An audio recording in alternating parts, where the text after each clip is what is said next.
Bonsoir tout le monde, Basto nous a abandonnés et du coup c'est moi, Zedraias, qui me colle à la présentation. Je suis accompagné de Lionel et Oli, mais je suis pas sûr d'avoir envie de leur demander comment ils vont par peur de mettre trop de défaitisme d'entrée.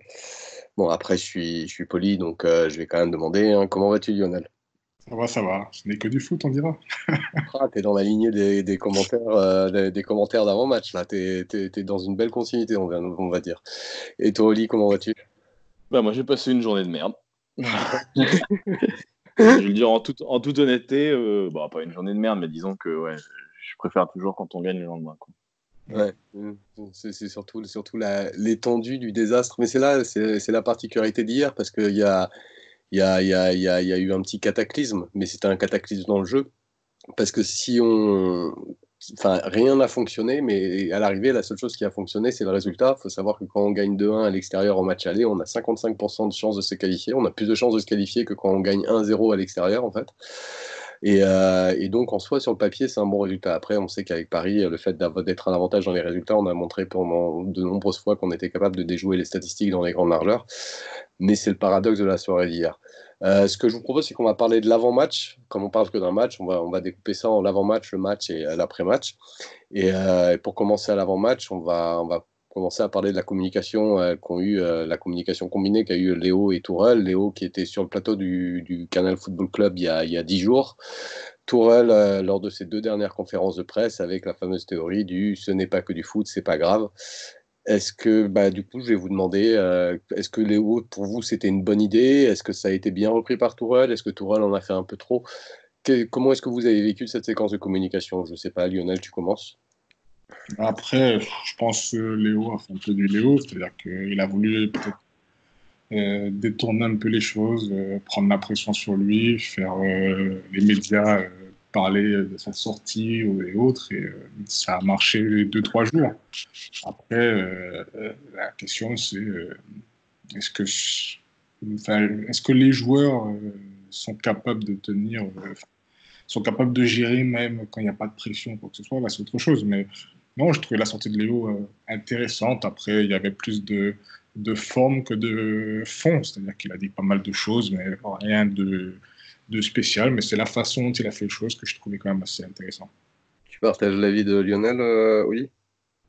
Euh, oui et non. Alors qu'il soit monté au créneau, c'est toujours bien, hein. C'est Léo, il a le charisme, c'était plutôt bonne chose. J'ai pas trouvé sa sortie terrible pour être honnête. Je crois qu'on l'avait brièvement évoqué lors du dernier podcast, ou alors peut-être que je me trompe, mais il me semblait qu'on en avait un peu parlé. Moi, j'ai pas trop aimé.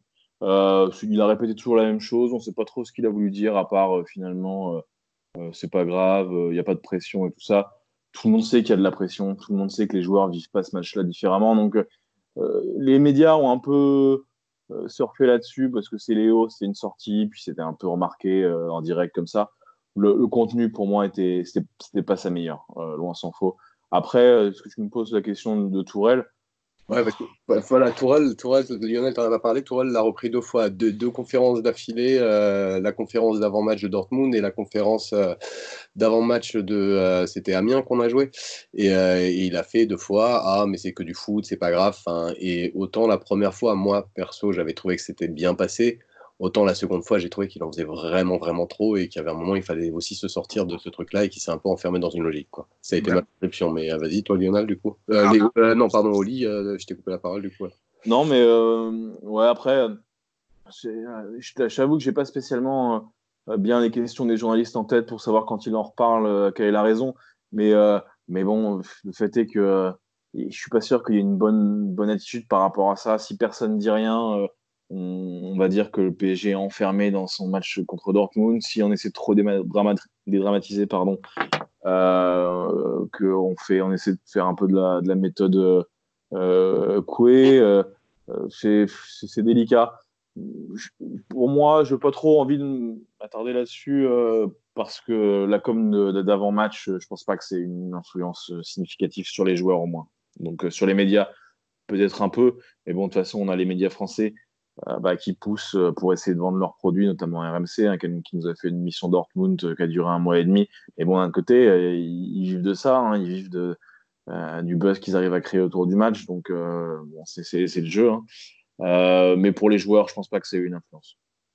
Ouais, mais, Lionel, toi, tu as un truc à rajouter là-dessus? Après, j'ai pas trop suivi les propos de Tuchel, mais je trouve que la façon dont il a, quand on voit le déroulé du match et ce qu'il a mis en place, j'ai pas l'impression que lui, il ait su gérer vraiment cette pression, parce que, on va peut-être revenir un peu plus tard dessus, mais On va revenir plus tard dessus, ouais. c'est incompréhensible ce qu'il a fait. Moi, je partage pas ton avis. Je partage pas ton avis, Oli. C'est juste que si, pour moi, ça participe. Enfin, tu vois, on a une culture de la loose en fait à Paris. On a une culture de la peur. On va revenir dessus. Une différence entre la déclaration de Tourelle après match et comparée à celle qu'a pu faire Klopp après le 3-0 contre Barcelone. Et ça participe de ça. Ça participe de commencer à chercher des excuses avant le match. Et pour moi, ça pose quand même un problème. Bon, on va continuer sur l'avant-match et on va passer à la composition. Du coup, Oli, c'est à toi de commencer. Qu'est-ce que tu as pensé de la composition avant le match? Alors, avant le match, je vais vous dire exactement l'évolution de ma réaction. J'étais très surpris qu'après plus de 2 mois en 4-4-2, il fasse un changement comme ça, même si on peut trouver quelques débuts d'explication. C'est clairement une composition qui s'adapte à l'adversaire, ce qui, moi, me dérange pas plus que ça, si ça marche. C'est-à-dire que soit tu as un système que tu maîtrises et dans lequel tu persistes et tu ne le changes pas pour un match en particulier, et là, on peut quand même dire que tu es dans une continuité, soit tu fais un choix tactique fort et aucun problème. Après tout, lui, il est entraîneur du PSG, nous, on est dans le canapé, donc c'est quelque part, quand même, il doit avoir des compétences qu'on n'a pas. Donc, je veux toujours laisser le bénéfice du doute, mais il faut que ça marche. C'est-à-dire qu'il faut que ton option pour désamorcer euh, les menaces adverses fonctionnent. Et ça n'a pas fonctionné.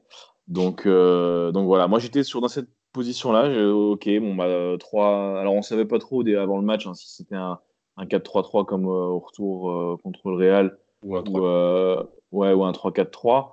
Bon, bah 3-4-3, c'est vrai qu'on l'a vu une ou deux fois en cours de match, notamment récemment. On l'a juste vu. Euh, On l'a juste, alors, je précise, on l'a vu juste une fois à Dijon en deuxième mi-temps il y a 2 semaines, et sinon la dernière fois qu'on l'avait vu, c'était l'année dernière.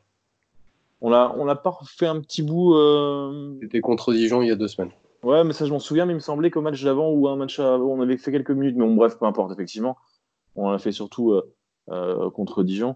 Voilà, moi j'étais dans cette position-là, j'étais OK, bah, tu fais ça si tu veux, tu fais une grosse rupture par rapport à ce qui a été utilisé avant, mais t'intéresse que ça marche. Et bon, bah, la suite, on la connaît.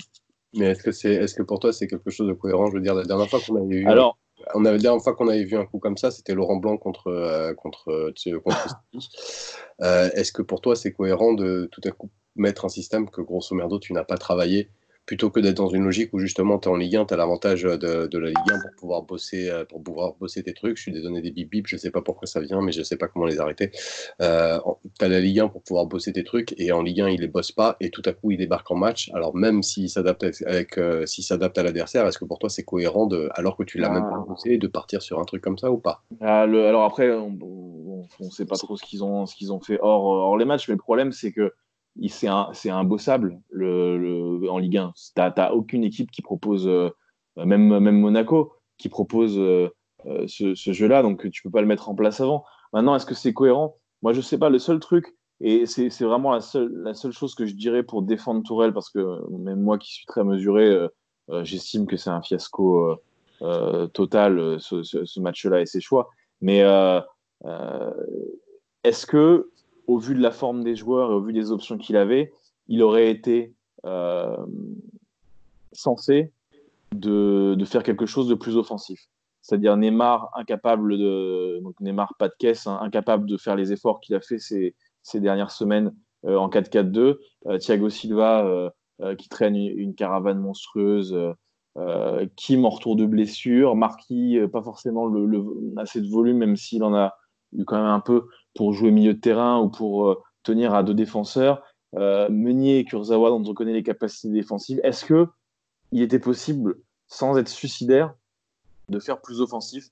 C'est la seule réponse que j'ai pas. Donc, c'est pour ça que je peux pas vraiment dire. Je n'ai pas trouvé ça très cohérent, mais qu'est-ce que ça aurait donné si on avait fait un 4-4-2 avec Marquinhos, Kimpembe et puis Qu'est-ce que tu en penses, Lionel, toi, du coup? Enfin, moi, quand j'ai vu la composition, je me suis dit, bon, pourquoi pas. Ça m'a pas, comme a dit, enfin, moi, ça m'a pas choqué outre mesure. Ce que je lui reproche, c'est qu'au bout d'un moment, on se rend compte assez rapidement que ça fonctionne pas, qu'il y avait possibilité pendant. On va parler pendant le match après. Ouais. C'est vraiment le ressenti avant le match, là, donc on discute. Avant le match, quand j'ai vu la composition, ça m'a pas choqué outre mesure, mais je me suis dit, bon, Ouais, mais par exemple, le fait de voir un Gay aligné alors qu'on a un Gay qui est en dessous de tout depuis un petit moment et qu'on a un Kouassi qui surperforme, le fait de jouer dans un milieu à 3 et de ne même pas, enfin, alors que tu es en train de surcharger ton milieu et de laisser un milieu à la maison, en la personne de Paredes, il y a quand même des choses qui sont assez incompréhensibles, quoi. Finalement, parce que après, j'ai jamais vraiment eu la réponse, c'était quoi le banc? On avait qui sur le banc? On avait Bah, Kouassi. t'avais Kouassi, t'avais trois attaquants. D'accord, parce que. T'avais Icardi, Cavani, Sarabia, Kouassi. Draxler. Tu devais Ah non, avoir Draxler sur le banc. Herrera, quoi. Ouais.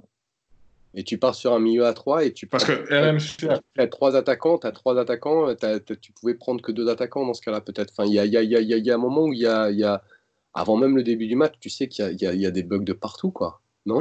parce que RMC affichait un banc qui était composé de Rico, Draxler, Bernat, Sarabia, Icardi, Cavani et je sais plus c'était qui le gars, Herrera. Herrera, ça doit être Herrera. Et sur l'équipe, il y avait Herrera et Draxler en tribune et c'était Poissy et Kerrer à la place. Et comme on n'a jamais vraiment pu voir qui partait à l'échauffement ou quoi que ce soit, donc c'est vrai que j'ai pas eu. Moi, la liste que j'ai sous les yeux, c'est Kerrer, dans- Cavani, Rico, Icardi, Sarabia, Draxler, Kouassi sur le banc. Dans tous les cas, tu joues avec trois milieux et tu laisses ton milieu de métier, le dernier milieu de métier avec Herrera, t'en as que deux et tu en laisses un à la maison. Et ça, c'est pas très cohérent, quoi. Tu l'emmènes même pas. Tu joues avec deux milieux. Ah oui, c'est vrai. Autant pour moi. Mais bon. Autant pour moi. Non, après, avec le recul, comme on dit, c'est toujours plus facile avec le recul, mais c'est sûr que sur le coup, ça m'a pas choqué, mais pendant le match, au bout de 10-15 minutes, je me suis dit, il faut qu'il change quelque chose, c'est pas possible, on peut pas continuer comme ça. Bah, on va enchaîner avec le match, justement, Lionel. Bah, justement, enfin, moi, je sais pas si vous partagez ça. Moi, j'ai vu 20 minutes où on était relativement bon dans l'équitation, mais avec une incapacité chronique à se créer des occasions. Et après, on a commencé à reculer, et on a vu ce qu'on a vu. Quelle est votre lecture, justement, de cette composition dans le match? Qu'est-ce que Tourelle aurait dû faire? Qu'est-ce qu'il n'a pas fait? Etc., etc. Bah, Lionel, vas-y sur le match. Donc, du coup, la composition. Comme tu dis au début, bah, même Thiago Silva, j'ai vu Thiago Silva au début monter très haut, suivre Haaland très, très haut, être assez proactif. Il y avait quelques trucs qui étaient assez intéressants, même si dans l'animation offensive, les trois de devant étaient très rapidement coupés du reste de l'équipe. Le fait que Dortmund jouait avec un seul attaquant et sans véritablement avoir de joueurs de soutien, je trouve qu'à un moment, il fallait passer avec un milieu de terrain à 3 de façon à permettre à nos deux milieux de terrain d'être un peu plus haut. Et on se retrouvait avec souvent Gay, Verratti qui étaient pratiquement sur la même ligne que les trois défenseurs centraux et Neymar qui était qui est obligé à chaque fois de venir, de dézonner avec des latéraux qui étaient presque introuvables et les seuls joueurs qui étaient un peu plus à la verticalité, c'était Mbappé et Di Maria, qui chaque fois qu'ils recevaient un ballon, étaient même pas, c'était pas des prises à 2, c'était des prises à 3 à chaque fois. Donc ils étaient constamment condamnés à faire des exploits individuels. Et pendant tout le match, à aucun moment j'ai vu Tuchel essayer de modifier cela, de changer le système, de changer l'animation, même l'entrée de Sarabia. Quand je vois, moi c'est un joueur que j'ai défendu pendant un moment, mais c'est pas possible que Jacques Gay retourne sur le terrain en seconde mi-temps. Mais c'est encore plus inadmissible qu'il finit le match. Il a été, je crois que c'est d'habitude au moins il récupère des ballons ou quoi que ce soit. Là, il a été nul dans tous les domaines. Donc là, littéralement, il marchait à côté de la balle, en fait. Il marchait à 1,50 m de la balle sans jamais intervenir. Et j'ai critiqué beaucoup Verratti, des fois à tort ou à raison. Hier, il fait un match énorme. Bien sûr, il faut toujours qu'il gâche ça par une connerie à la fin, mais hier, si on n'a pas Verratti, à mon avis, on en prend beaucoup plus. Il a été. À la décharge de Verratti, puis après je passerai la main à Oli. À la décharge de Verratti, il faut être conscient qu'il joue pour deux pendant 60 minutes, 70 minutes avant de se prendre un jaune et d'avoir une mauvaise réaction. Donc tu peux, au bout d'un moment, en arriver à être fatigué quand tu joues à la fois le rôle de Marco Verratti et à la fois le rôle de Gana Gueye, parce que Gana Gueye fait strictement rien. Et du coup, je l'excuserai un petit peu perso pour ça. Ah non, non, mais c'est même pas ça. Enfin, même pendant 90 minutes, il a été seul. Et puis, Il le prend à la 89e à son carton, hein, Verratti. Ouais. En gros, il a fait tout le match en étant tout seul et en faisant le boulot de deux joueurs. Ouais. Il a énormément couru, Marco Verratti. Hein. J'ai pas la carte de kilomètres parcourus par Marco Verratti, mais elle doit être impressionnante. Non, mais il fait un match hier, sincèrement, sa prestation hier, je ne vois pas qu'ils sont plus reprochés. Il a été bon dans la construction, dans la récupération, il a été bon dans les sorties de balles. Ça a été le seul joueur hier qui a eu un niveau Ligue des Champions. Après, on a beaucoup critiqué Neymar. Mais, certes, des fois, il est un peu plus simple, mais... On va revenir sur les individualités après. Oui, mais collectivement, c'était pénible. C'était franchement... Justement, on va lancer Oli sur la compo, là, pendant le match. Qu'est-ce que tu en as pensé, toi? C'est assez pratique parce qu'on jouait contre un adversaire qui était dans la même disposition originale que nous, au final. Donc on peut tout à fait comparer ce qui a marché dans une équipe et ce qui a pas marché dans l'autre. Les problèmes soulevés par Lionel, je suis tout à fait d'accord avec lui. Le fait est que dans cette disposition-là, avec un Gueye à ce niveau-là, même si je ne veux pas tout de suite parler des individualités, avec des latéraux de ce niveau-là, qui en plus étaient effrayés des contres adverses, comment voulait-on que le ballon progresse? On joue avec une défense à 3, alors pourquoi pas? Mais à ce moment-là, il fallait Kimpembe et Marquinhos, qui étaient à gauche et à droite, prennent beaucoup plus de risques pour faire monter le ballon. Là, on avait Marco qui descendait, rond central, Neymar qui essayait de décrocher une fois de temps en temps, mais qui avait deux mecs sur le dos en permanence, Mbappé qui était pris par trois défenseurs, et Di Maria qui était marqué en général par un seul mec, mais qui était nul. Donc finalement, qui arrivait quasiment jamais à faire des différences. Et puis nos latéraux, qui faisaient pas grand-chose. Donc on n'avait aucun moyen en fait que ça fonctionne correctement.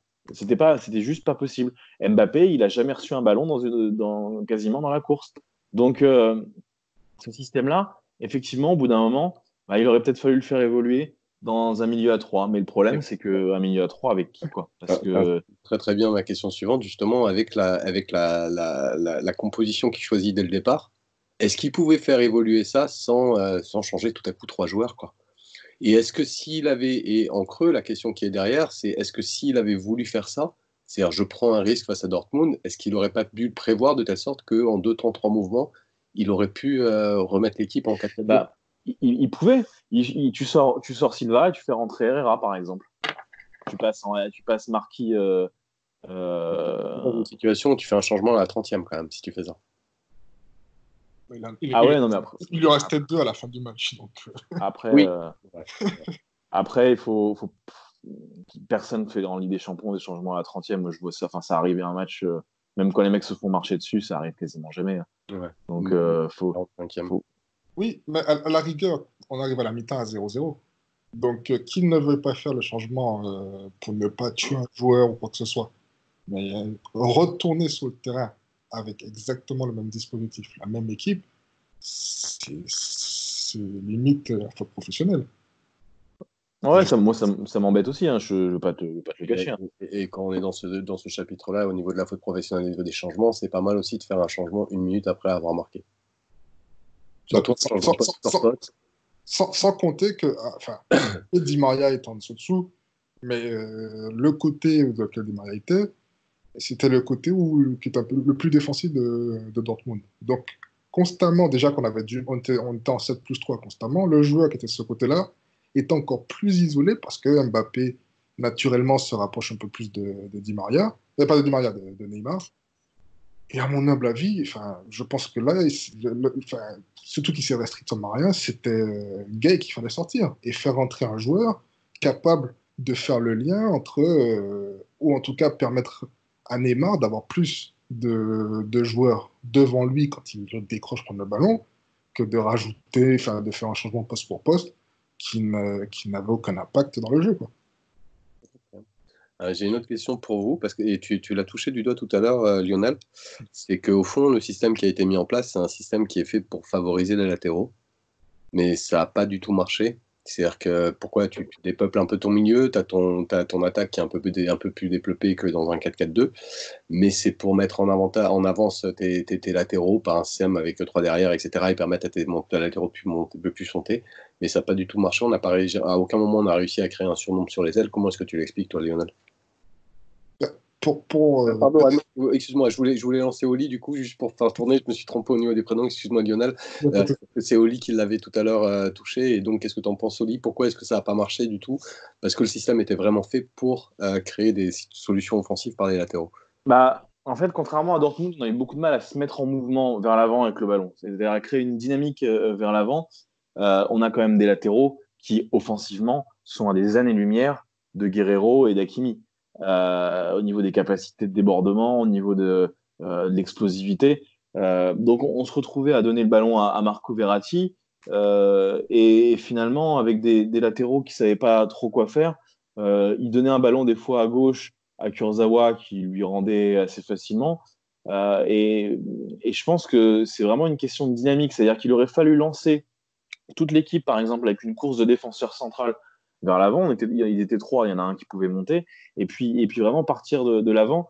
Mais le problème, si vous voulez, c'est qu'à partir du moment où l'adversaire sait que peu importe à quel moment Verratti donnera le ballon à Gay, Gay en fera rien, c'est vachement plus facile de défendre. Hein.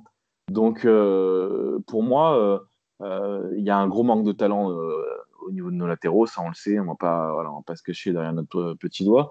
Et puis, il y a un plan de jeu qui a été clairement bien travaillé par Favre, je pense, qui tendait à juste bloquer les gens qui pouvaient faire quelque chose avec le ballon et à laisser Gay vite fait. Et on a été beaucoup trop, pour moi, beaucoup trop facile à défendre. Alors, ça peut passer quand on est marré en feu parce qu'à sa prise de balle, il mine trois joueurs et là, c'est le foutoir dans la défense adverse parce qu'il y a des décalages de partout. Mais quand on a un Neymar du niveau du Neymar de hier, il peut pas se passer grand-chose. Oli, tu l'expliques de la même manière? Non, Oli, je confonds vos prénoms, excusez-moi. Lionel. Pour ça, Lionel, tu l'expliques de la même manière? Oui, mais après, il y a aussi une autre chose, c'est que quand tu as des latéraux, enfin, même si on peut remettre en cause leur niveau ou quoi que ce soit, pour que les latéraux puissent. Enfin, moi, je suis à la place de Dortmund. Si j'ai Mbappé en pointe, d'avoir des latéraux qui vont centrer, moi, ça ne me pose pas de problème. Donc, je pense que si tu favorises le jeu pour les latéraux, il faut mettre en pointe un joueur capable de reprendre les centres, de rester dans la surface. Et on se retrouvait avec un attaquant qui est surtout fort dans la prise de la profondeur. Et on n'a à aucun moment mis en place un jeu lui permettant Ouais, de je suis d'accord. prendre l'espace. Ce que tu dis, c'est qu'en aucune situation, on a mis des joueurs, enfin, on a mis les latéraux en situation de pouvoir dédoubler. Non. Et en plus de ça, bon, je, je trouve qu'on les critique beaucoup, mais je trouve que c'est Paris qui ont été les plus mauvais dans le match. Alors, Meunier, j'ai pas trouvé Meunier bon, mais Kurzawa a eu un trou en milieu de seconde mi-temps, mais je trouve pas qu'il est. Enfin, j'ai déjà vu beaucoup plus mauvais. Je pas trouvé hier, Le meilleur joueur du match. Hein. Il a fait un match correct. Enfin, le meilleur joueur du match, ça reste Verratti, côté Paris. Un des meilleurs, c'est pour ça. Mais je pense que c'est tout le système, toute l'animation qui a été mauvaise. Et quand on voit le début de match de Silva et puis rapidement il retourne dans ce qu'il fait en reculant. Parce que le deuxième but qu'on prend, si il ne part pas comme ça vers l'arrière, il est capable de couper. Ouais, on pourra en parler du deuxième but parce que moi j'ai bien regardé. Vas-y, parle-en. Bah, en fait, le problème, si vous voulez, ce deuxième but-là, il est simple, c'est un choix entre deux mauvaises situations. On est quand même assez haut sur la défense à ce moment-là, et on a Hakimi qui déboule à droite et Haaland qui déboule dans l'axe. Alors, bon, au début de l'action, c'est pas trop pourquoi. Silva, il va aux fraises, il redescend. Bon, mais à la rigueur, il aurait pu se replacer après, c'est pas ça le plus grave. Ici, parce que si tu te replaces au début, il est meilleur jeu. Hein.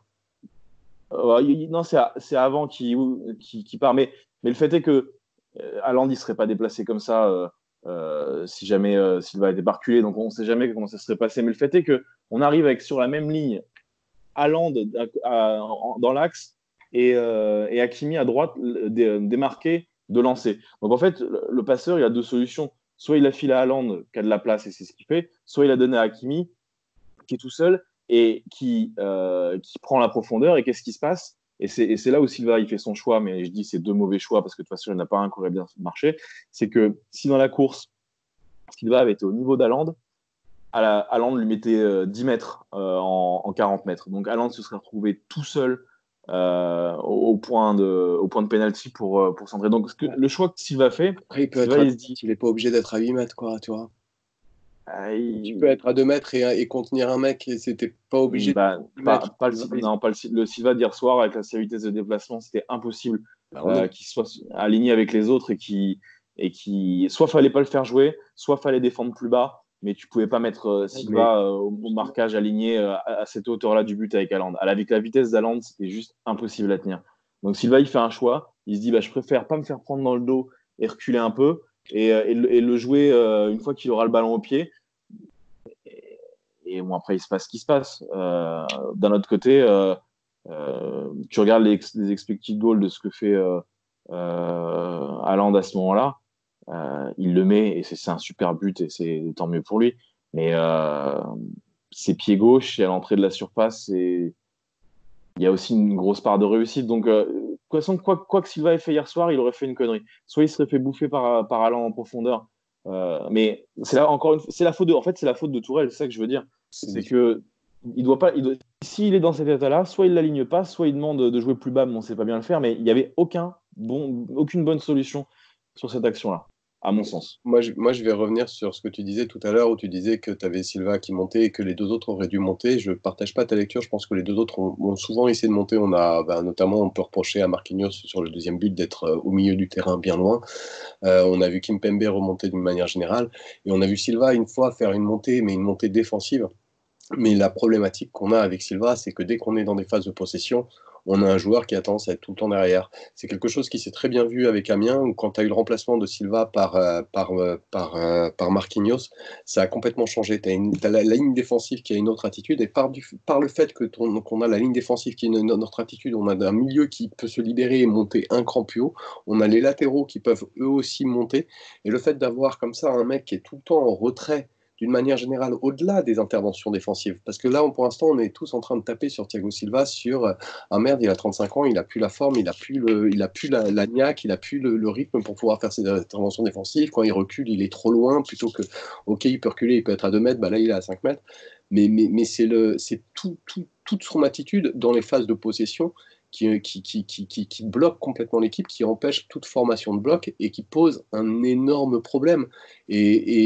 Et pour moi, on peut chercher des réponses au niveau des latéraux en se disant ah, on a des latéraux qui sont pas au niveau. On peut rechercher des réponses au niveau du milieu en se disant ah, on n'a pas assez de milieu créateur. Mais tant que tu auras une défense qui offrira un trou comme ça, et c'est quelque chose qu'on a très bien vu quand si on s'amuse à regarder la double confrontation contre le Real, où on prend le match aller et tu as un trou énorme entre la défense et le milieu et on s'amuse comme des petits fous. Et quand on se les mange au retour et que c'est une équipe plus cohérente et que tu as la défense qui, elle, offre un bloc par le fait d'avoir une montée qui est proactive, pas forcément d'être actif balle au pied, mais tout simplement d'être sans ballon proactive, et ben c'est complètement pas pareil et on s'est littéralement fait dévorer par le Real au retour.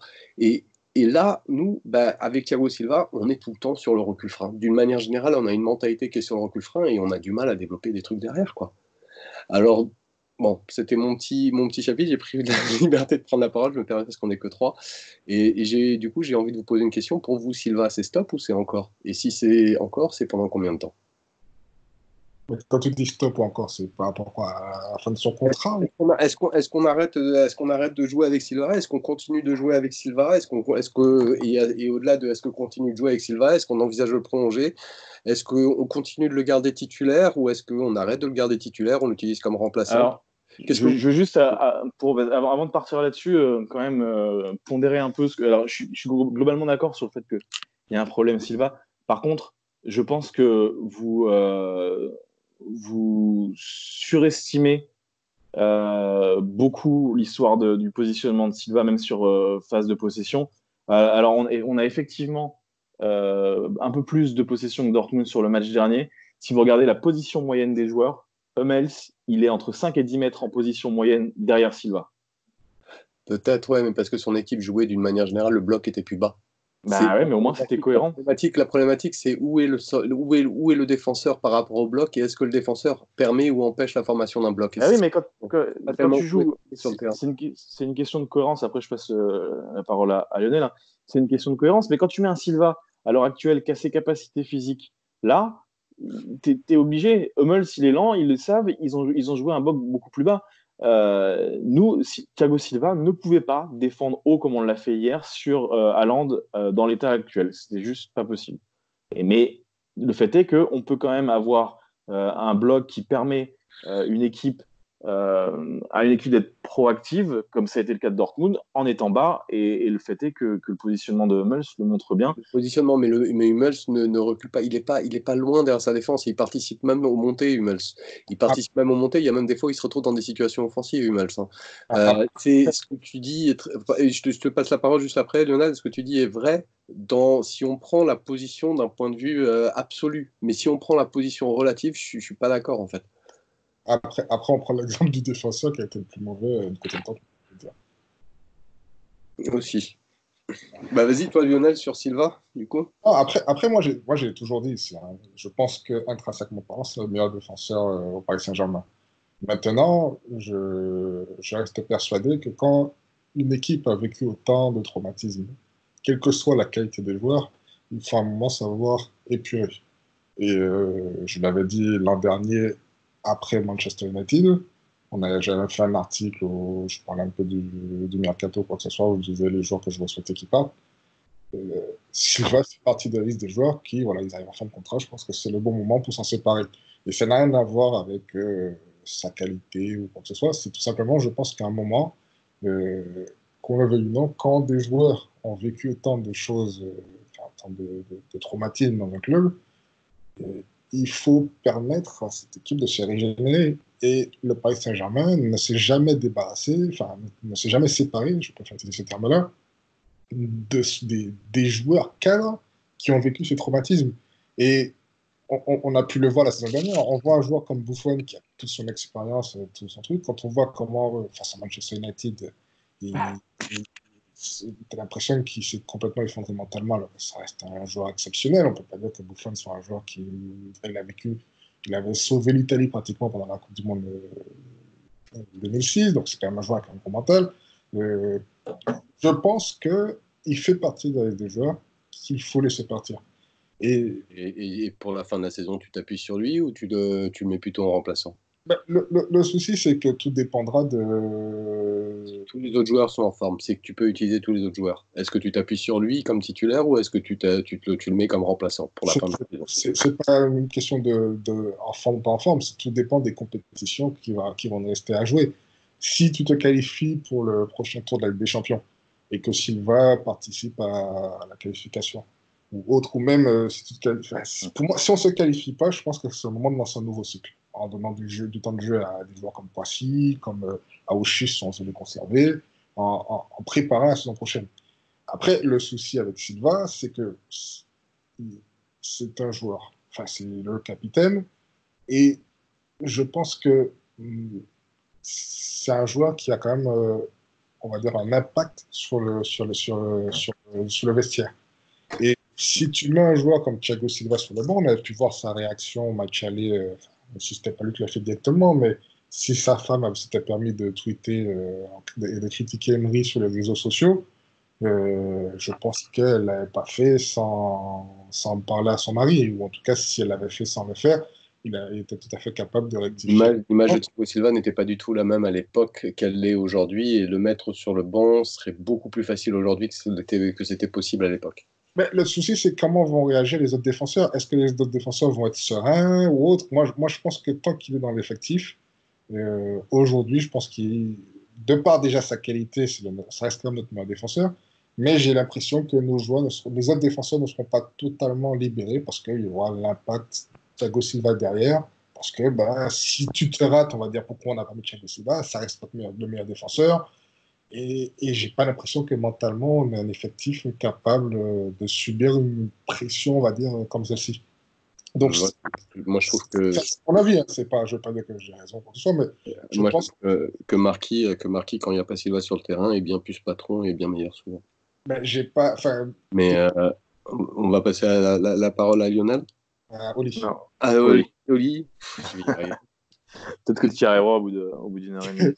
Euh, Bon, on sent quand même tous un peu que c'est la fin pour Thiago Silva. Alors, même si, très honnêtement, j'ai vu beaucoup de réactions indignées après ces 2 derniers matchs.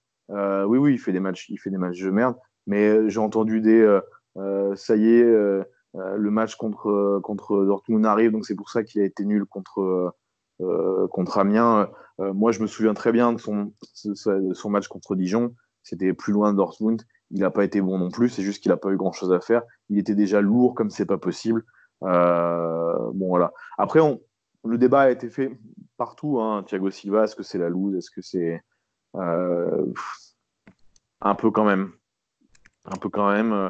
Euh, le problème, c'est que voilà, c'est toujours. On n'a pas d'autres, pour l'instant, défenseurs de très haut niveau. Si c'est pour faire un an avec une charnière Marquis Kim, moi, ça me botte moyen. Mais malgré tout, si on a encore éliminé, bon, je pense qu'il sautera sans aucun problème. Maintenant, le foot, ça va très vite. Hein. S'il se remet en forme et que il arrive à faire quelques gros matchs et qu'il est bon contre Dortmund, il tiendra jusqu'à la fin de l'année. Et puis, je pense qu'on on le mettra pas sur le banc. Comme dit Lionel, effectivement, ça va dépendre de dans quelle compétition on est encore qualifié ou pas, quoi. Après, si on est éliminé rapidement de Ligue des Champions, c'est-à-dire en quart, voire en huitième, voire en quart, je pense que il faut le mettre dans une grosse rotation. Alors effectivement, lui faire jouer les gros matchs de coupe, parce que voilà, ce sera la fin.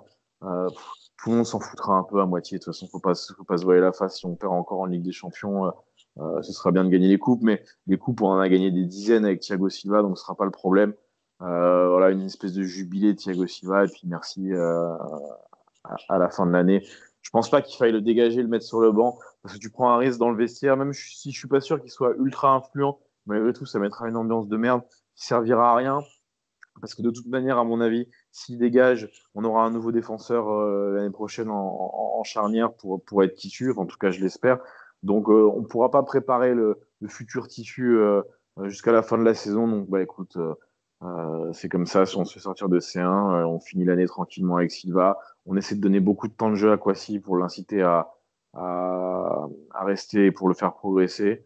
On essaie de faire ce qui est faisable avec Kerrer, même si j'arrive toujours pas trop à savoir ce qu'il est possible de faire dans le bon comme dans le mauvais. J'ai beaucoup de mal à me positionner par rapport à lui. Puis voilà, quoi. Tout le monde sera un peu désabusé, on finira comme ça. Et puis, comme l'a dit Lionel, un nouveau cycle l'année prochaine. La question sera avec combien de nouveaux joueurs et avec combien de départs. Alors, moi, vous l'avez compris, hein, moi, Silva, je le mets sur le banc direct, mais bon, on va passer à la suite, sinon on va pas s'en sortir. Juste avant, Vas-y. moi, après, c'est une impression, mais je suis pas sûr que. Enfin, je pense que Silva, de toute façon, c'est sûr et certain qu'il ne sera pas prolongé. Je n'ai aucun doute à ce sujet. Mais je ne suis pas sûr qu'il sera remplacé la saison prochaine, surtout si on arrive à conserver. Ouais, enfin, à voir, quoi, à voir comment les gens grandissent, mais c'est vrai qu'il y a quand même des interrogations qui se posent à partir de là. Mais on va quand même rester sur le match. Et Lionel, je vais te demander, poser une question. Est-ce que pour toi, Mbappé a montré ses limites au poste de neuf avec le match d'hier? Il a montré ses limites. Moi, je pense que Mbappé, c'est pas un neuf. C'est un joueur qui est capable de tourner autour d'un attaquant dans une position un peu libre. Euh, c'est un profil un peu à Cristiano Ronaldo quand il était plus jeune. Jusqu'à présent, Ronaldo est toujours plus à l'aise quand il y a un neuf qui occupe la position centrale. Euh, c'est- enfin, on peut le faire jouer certains matchs à ce poste-là quand le niveau n'est pas extrêmement élevé, mais à partir du moment où l'intensité ou la défense est un peu plus solide que ce qu'on peut voir en Ligue 1, je pense que c'est pas un cadeau de le mettre tout seul en position de neuf. Et alors, lui, on n'a pas attendu hier pour le savoir. Voilà. Lionel, ton avis dessus? Non, Oli. ton avis dessus. Décidément, je vais pas y arriver. Hein. En tout cas, il a touché ses limites dans cette configuration-là. c'est-à-dire tout seul devant, avec Neymar obligé de décrocher, Di Maria, on ne sait pas trop où, face à 3 défenseurs. Oui, là, il n'y avait aucun moyen qu'il existe. C'était juste pas possible. Il a touché que des ballons dos au but. Il a fait des remises. Euh, il y avait, il y avait rien qui était faisable. Avec les qualités d'Mbappé, il y avait rien qui était faisable hier. C'était juste pas possible. Dans une équipe comme Dortmund, par exemple, qui fait beaucoup d'attaques en mouvement, euh, tu peux le mettre en attaquant de pointe parce que bah, y a les centres qui vont arriver, il y aura des débordements, il y aura ce genre de choses. Il pourra jouer des 1 contre 1, mais dans une configuration comme hier, oui, c'est pas possible, quoi.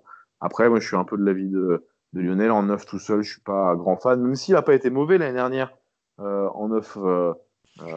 Mais c'est pas encore, en tout cas, pour moi, son poste de prédilection. Donc, je vais vous demander à chacun, on va commencer par Lionel cette fois, j'espère que je ne me trompe pas. 3 individualités notables, c'est-à-dire qu'en positif ou en négatif, 3 individualités dans l'effectif du Paris Saint-Germain que vous dégagez avec ce match, et pourquoi est-ce que vous les prenez, ces 3 individualités? En positif comme en négatif, ça dit? Ouais, enfin, t'en choisis 3 dans l'ensemble, qu'elles soient positives ou négatives, et après tu justifies pourquoi tu choisis ce mec-là. Alors, je vais choisir Gay. Ouais, pourquoi? Alors, Gay, parce que je pense que c'était le pire joueur du côté du Paris Saint-Germain hier. Après, je choisis Verratti, parce que c'est le joueur qui est capable de sortir un match exceptionnel, de tout cacher à la fin. Et même si on s'y attendait à un carton de Verratti, alors, on pensait peut-être dans le jeu, parce qu'il a été un peu plus débordé physiquement. Là, il n'a pas été trop débordé physiquement, même si il n'est pas passé loin de prendre un carton sur l'action de Mechan. Mais voilà, pourquoi il va prendre ce carton ensuite, quoi. Et le troisième, je prendrais Neymar.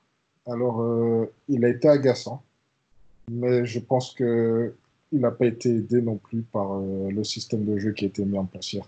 Et il a fait, alors c'est vrai que quand il est comme ça, on sait qu'il va surjouer, mais je pense que c'est le seul joueur qui a quand même montré du tempérament dans cette équipe, si on retire Verratti.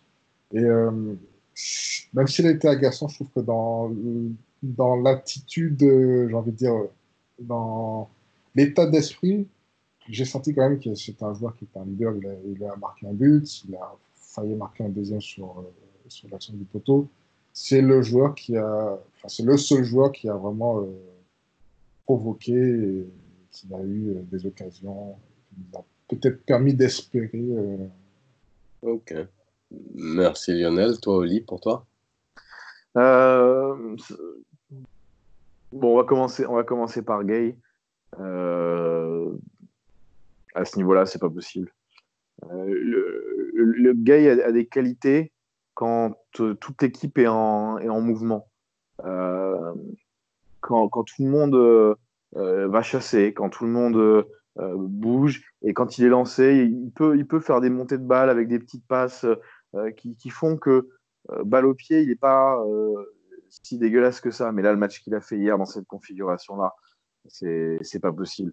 Il est mal placé. En fait, on sent qu'il est entre deux chaises parce qu'il veut aller chasser, mais il se rappelle qu'il faut qu'il reste placé au milieu parce que sinon on va se faire transpercer. Donc il est entre deux eaux, il sait pas où aller, il sait pas qui marquer, et c'est pas possible de jouer comme ça. J'espère un marquis Paredes pour le retour, mais on en parlera plus tard. Dans le positif, Verratti aussi. Alors, je serais beaucoup plus tempéré que Lionel sur l'apport offensif de Verratti parce que je trouve qu'il a quasiment rien fait, dans le sens où il a rien pu faire. Et trop de longs aussi. Ouais, alors là, les longs ballons, non, mais tout le monde, hein, tous. Tourelle, on pouvait plus sur le banc, et c'était une catastrophe. On aurait dit. J'ai regardé l'Eintracht Francfort contre Dortmund la semaine dernière. J'ai dit, mais qu'est-ce qu'ils font ces espèces d'abrutis? Ils jouent des longs ballons, c'est le truc que Dortmund arrive le mieux à défendre. Bah oui, quand tu as des espèces de Golgoth lents, mais grands, et qui sont trop en défense centrale, le dernier truc à faire, c'est de balancer des ballons longs. En plus, ils n'étaient pas précis. Mais par contre, évidemment, prestation énorme défensivement. Il s'est assez peu fait passer. En 1 contre 1, même contre Sancho, il a réussi à lui reprendre la balle 1 ou 2 fois. Il fait des sauvetages qui sont monstrueux. Il fait des sorties de balle encore ultra utile parce que c'est un des seuls à pouvoir faire ça, sauf si Neymar descend. Donc Verratti, le meilleur Parisien à mon sens, même si malheureusement dans la construction il n'a pas trop existé parce que c'était très difficile d'arriver à construire quelque chose. Il n'y avait pas de solution qui était très satisfaisante. Pour le troisième, allez, je vais dire Neymar aussi, mais pour des raisons différentes, tout simplement parce que un bon Neymar aurait pu changer le match et on a eu un Neymar hors de forme. On a eu un Neymar qui a été mis en 4-3-3 justement pour le décharger, en 3-4-3 pardon, pour le décharger des tâches défensives parce qu'il n'avait pas la caisse pour le faire, on l'a bien vu, c'était criant par rapport à ce qu'il faisait il y a 2 semaines, c'était le jour et la nuit. Et puis parce que c'est Neymar qui en forme pourrait en planter 3 contre Dortmund au retour. Voilà. Bon, moi, je savais. Alors, juste pour le bémol, ouais, effectivement, trop de ballons aériens, mais quelles autres solutions ils avaient que de tenter des ballons aériens qui, effectivement, ne servaient à rien. Moi, j'aurais mis Silva, enfin, on en a déjà parlé, parce que pour moi, même quand il n'est pas dans des gestes défensifs, pour moi, il est trop mal placé, il coûte trop cher à l'équipe. J'aurais mis Keylor Navas, le paradoxe Navas. Il nous sauve en première mi-temps en sortant 2 arrêts qui tiennent la route. Et sinon, par contre, dès que la balle passe par son pied, c'est des très bonnes passes pour les joueurs de Dortmund. Et il y a un moment où il va falloir se poser la question du jeu au pied de Keylor Navas. Et enfin, j'aurais mis Kylian Mbappé. Il n'a fait qu'une chose de bien pendant le match, c'est vrai. Mais par contre, quand il a fait quelque chose de bien, on parle du but de Neymar, mais c'est Kylian Mbappé qui le crée de A à Z, ce but. Et j'avais quand même envie de mettre ça en avant. Mais parce que oui, juste une phrase, parce que c'est un des seuls ballons qu'il a reçu face au jeu, Sans doute, au but. mais à l'arrivée, il te passe la défense de Dortmund à lui en revue et on le met pas assez en avant, je trouve, parce que c'est quand même lui qui permet le fait qu'on finisse avec un but. Maintenant, on va sortir un tout petit peu du match, mais un tout petit peu. Donc, avec le recul du match, alors on a parlé de la composition avant, on a parlé de la composition dans le match. Maintenant, on va parler de la composition après le match. Qu'est-ce que vous avez pensé de l'absence de réaction de Thomas Tuchel, le fait de ne pas faire de changement? Est-ce que pour vous, c'est un coach qui est en perdition, accroché à des idées et qui est incapable de les remettre en cause? Comment est-ce que vous interprétez ça? Je laisse la place, je laisse Oli démarrer. Alors, bon, Tourelle s'est planté. Effectivement, il aurait dû faire des changements, faire un changement de système plutôt que ça. Plus loin dans le match, par contre, il a été face à un problème qui arrive assez régulièrement, surtout à nous d'ailleurs. C'est que le moment où il aurait dû faire des changements plus conséquents pour gérer le rythme des joueurs, c'est le moment où on a commencé à être mieux. C'est le moment où on a repris un peu le contrôle du match. Et le problème, c'est que il a fait effectivement ce changement Di Maria Sarabia qui n'a pas été très très fructueux, on va pas se mentir. Sarabia a servi à rien. Et surtout, pile au mauvais moment. Tu fais jamais un changement dans la minute qui suit le fait d'avoir marqué un but. Tu sais que ton équipe va être un petit peu désorganisée. Tu vas pas rajouter une désorganisation à la désorganisation en faisant un changement, quoi. Changement 5 minutes après un but, mais jamais dans la minute qui suit. Je t'avoue qu'il faudrait regarder Di Maria avant. J'ai pas trop fait gaffe sur son état physique. Est-ce qu'il marchait? Est-ce que je sais pas trop. Mais oui, c'est très bizarre. On va être d'accord là-dessus. Donc en fait, s'il y avait des changements à faire, pour moi surtout c'était plus tôt, parce que après on arrive quand même à avoir une emprise un peu plus importante sur le match et c'est toujours délicat pour un coach quand ça va mieux de faire des changements. Il aurait finalement fallu que ça aille pas bien pendant 5 minutes de plus, ou je sais pas trop. Donc pour moi, c'est un coach effectivement qui a complètement loupé le coche parce qu'il s'est pas réinventé dans le match. Il a rien fait en voyant que ça marchait pas. Un peu plus loin dans le match, ça me dérange pas plus que ça, mis à part effectivement cette bizarrerie ou cette débilité peut-être. Mais je sais pas si ça a eu une influence sur le but de changer Di Maria. On était mieux, c'est le seul bénéfice du doute que je peux lui laisser. Alors, je vais me planter. Lionel, ton avis sur la question? Moi, je trouve que déjà, il s'est trompé. Après, ça, c'est que le recul qu'on peut le dire. Mais qu'il n'ait jamais rectifié quoi que ce soit pendant le match, ça m'a un peu surpris. Surtout qu'il y a des joueurs qui n'étaient vraiment pas dedans et qui avaient sur le banc moyen de donner à l'équipe plus d'équilibre. Parce que ça, on avait beaucoup plus de joueurs défensifs, mais on s'est rendu compte que ça forçait nos 3 joueurs devant d'être constamment en position inférieure numérique et recevoir constamment les ballons dos au but, quoi. Et ce n'est pas la qualité première de Mbappé. Et quand Neymar n'est pas à 100% physiquement, il n'a pas le coup de rein pour pouvoir se retourner. Et, Ouais. Puis quand tu te retrouves avec aucun temps d'avance, avec 4 joueurs autour de toi, c'est pas facile d'avoir le coup de rein pour. oui, mais je pense que s'il était à 100% physiquement, peut-être ce serait peut-être passé. Oui, bien sûr, parce que oui, Neymar, ouais. Ben justement, tu vas enchaîner, Lionel. Qui sont les cadres du PSG et pour vous, est-ce que le fait que ces cadres-là soient les cadres, est-ce que c'est une bonne chose? Je pense Sortir de ce match, hein. Au sortir de ce match. les cadres, déjà, forcément, celui qui a le brassard, ça reste toujours un cadre. Après, il y a Verratti de par son ancienneté et Neymar parce que ça reste notre leader technique. Moi, ça ne me choque pas que Neymar soit un cadre. Enfin, c'est pas que ça ne me choque pas, c'est que je pense que c'est un joueur qui peut être un leader technique, mais ça ne peut pas être un leader de vestiaire parce qu'il n'a pas à côté. Il montre pas.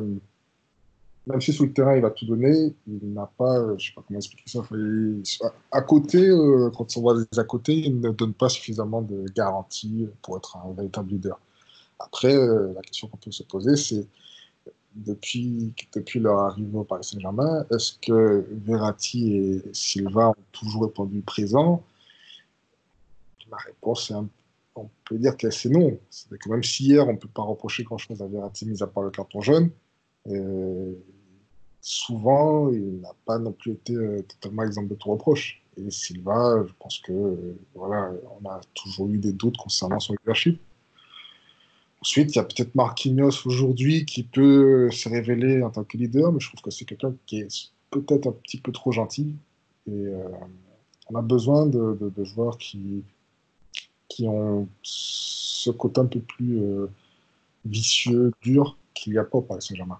Quand tu vois, alors, je sais pas, c'est pas genre je suis ultra fan, mais quand tu vois un Piqué ou un Sergio Ramos, ils ont de l'impact dans leur équipe, ils ont de l'impact au niveau enfin, des arbitres. C'est des joueurs qui sont capables d'insuffler quelque chose. Je trouve qu'on a des joueurs qui sont des fois trop gentils et qui sont trop lisses en fait. Alors peut-être que c'est dû à leur contrat, n'importe quoi, mais je trouve qu'on est trop lisses quoi. Merci Lionel.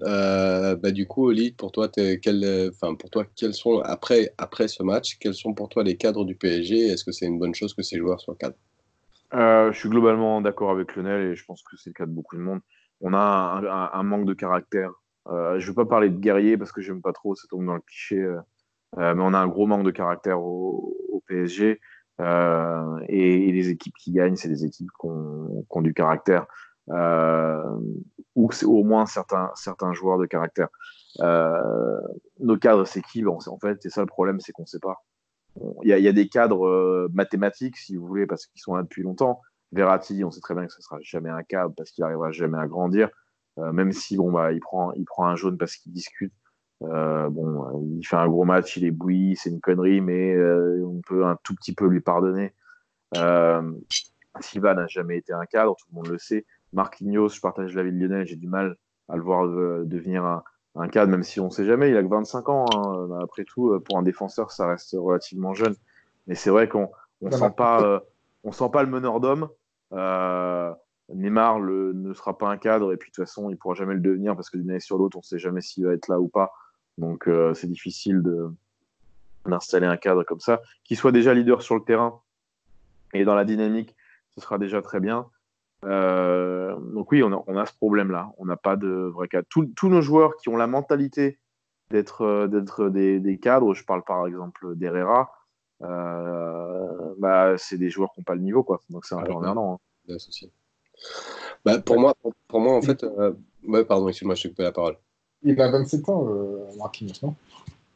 Ouais, peut-être, mais pour Marquinhos, j'aimerais revenir dessus. Pourquoi? Parce que 25, il y a vraiment deux Marquinhos, hein. Il y a le Marquinhos avec Silva sur le terrain, et il y a le Marquinhos sans Silva sur le terrain. Et je trouve que Marquinhos, justement, c'est un mec qui sait gueuler, contrairement. Enfin, il y a beaucoup d'échos que dans le vestiaire, comme quoi il sait gueuler.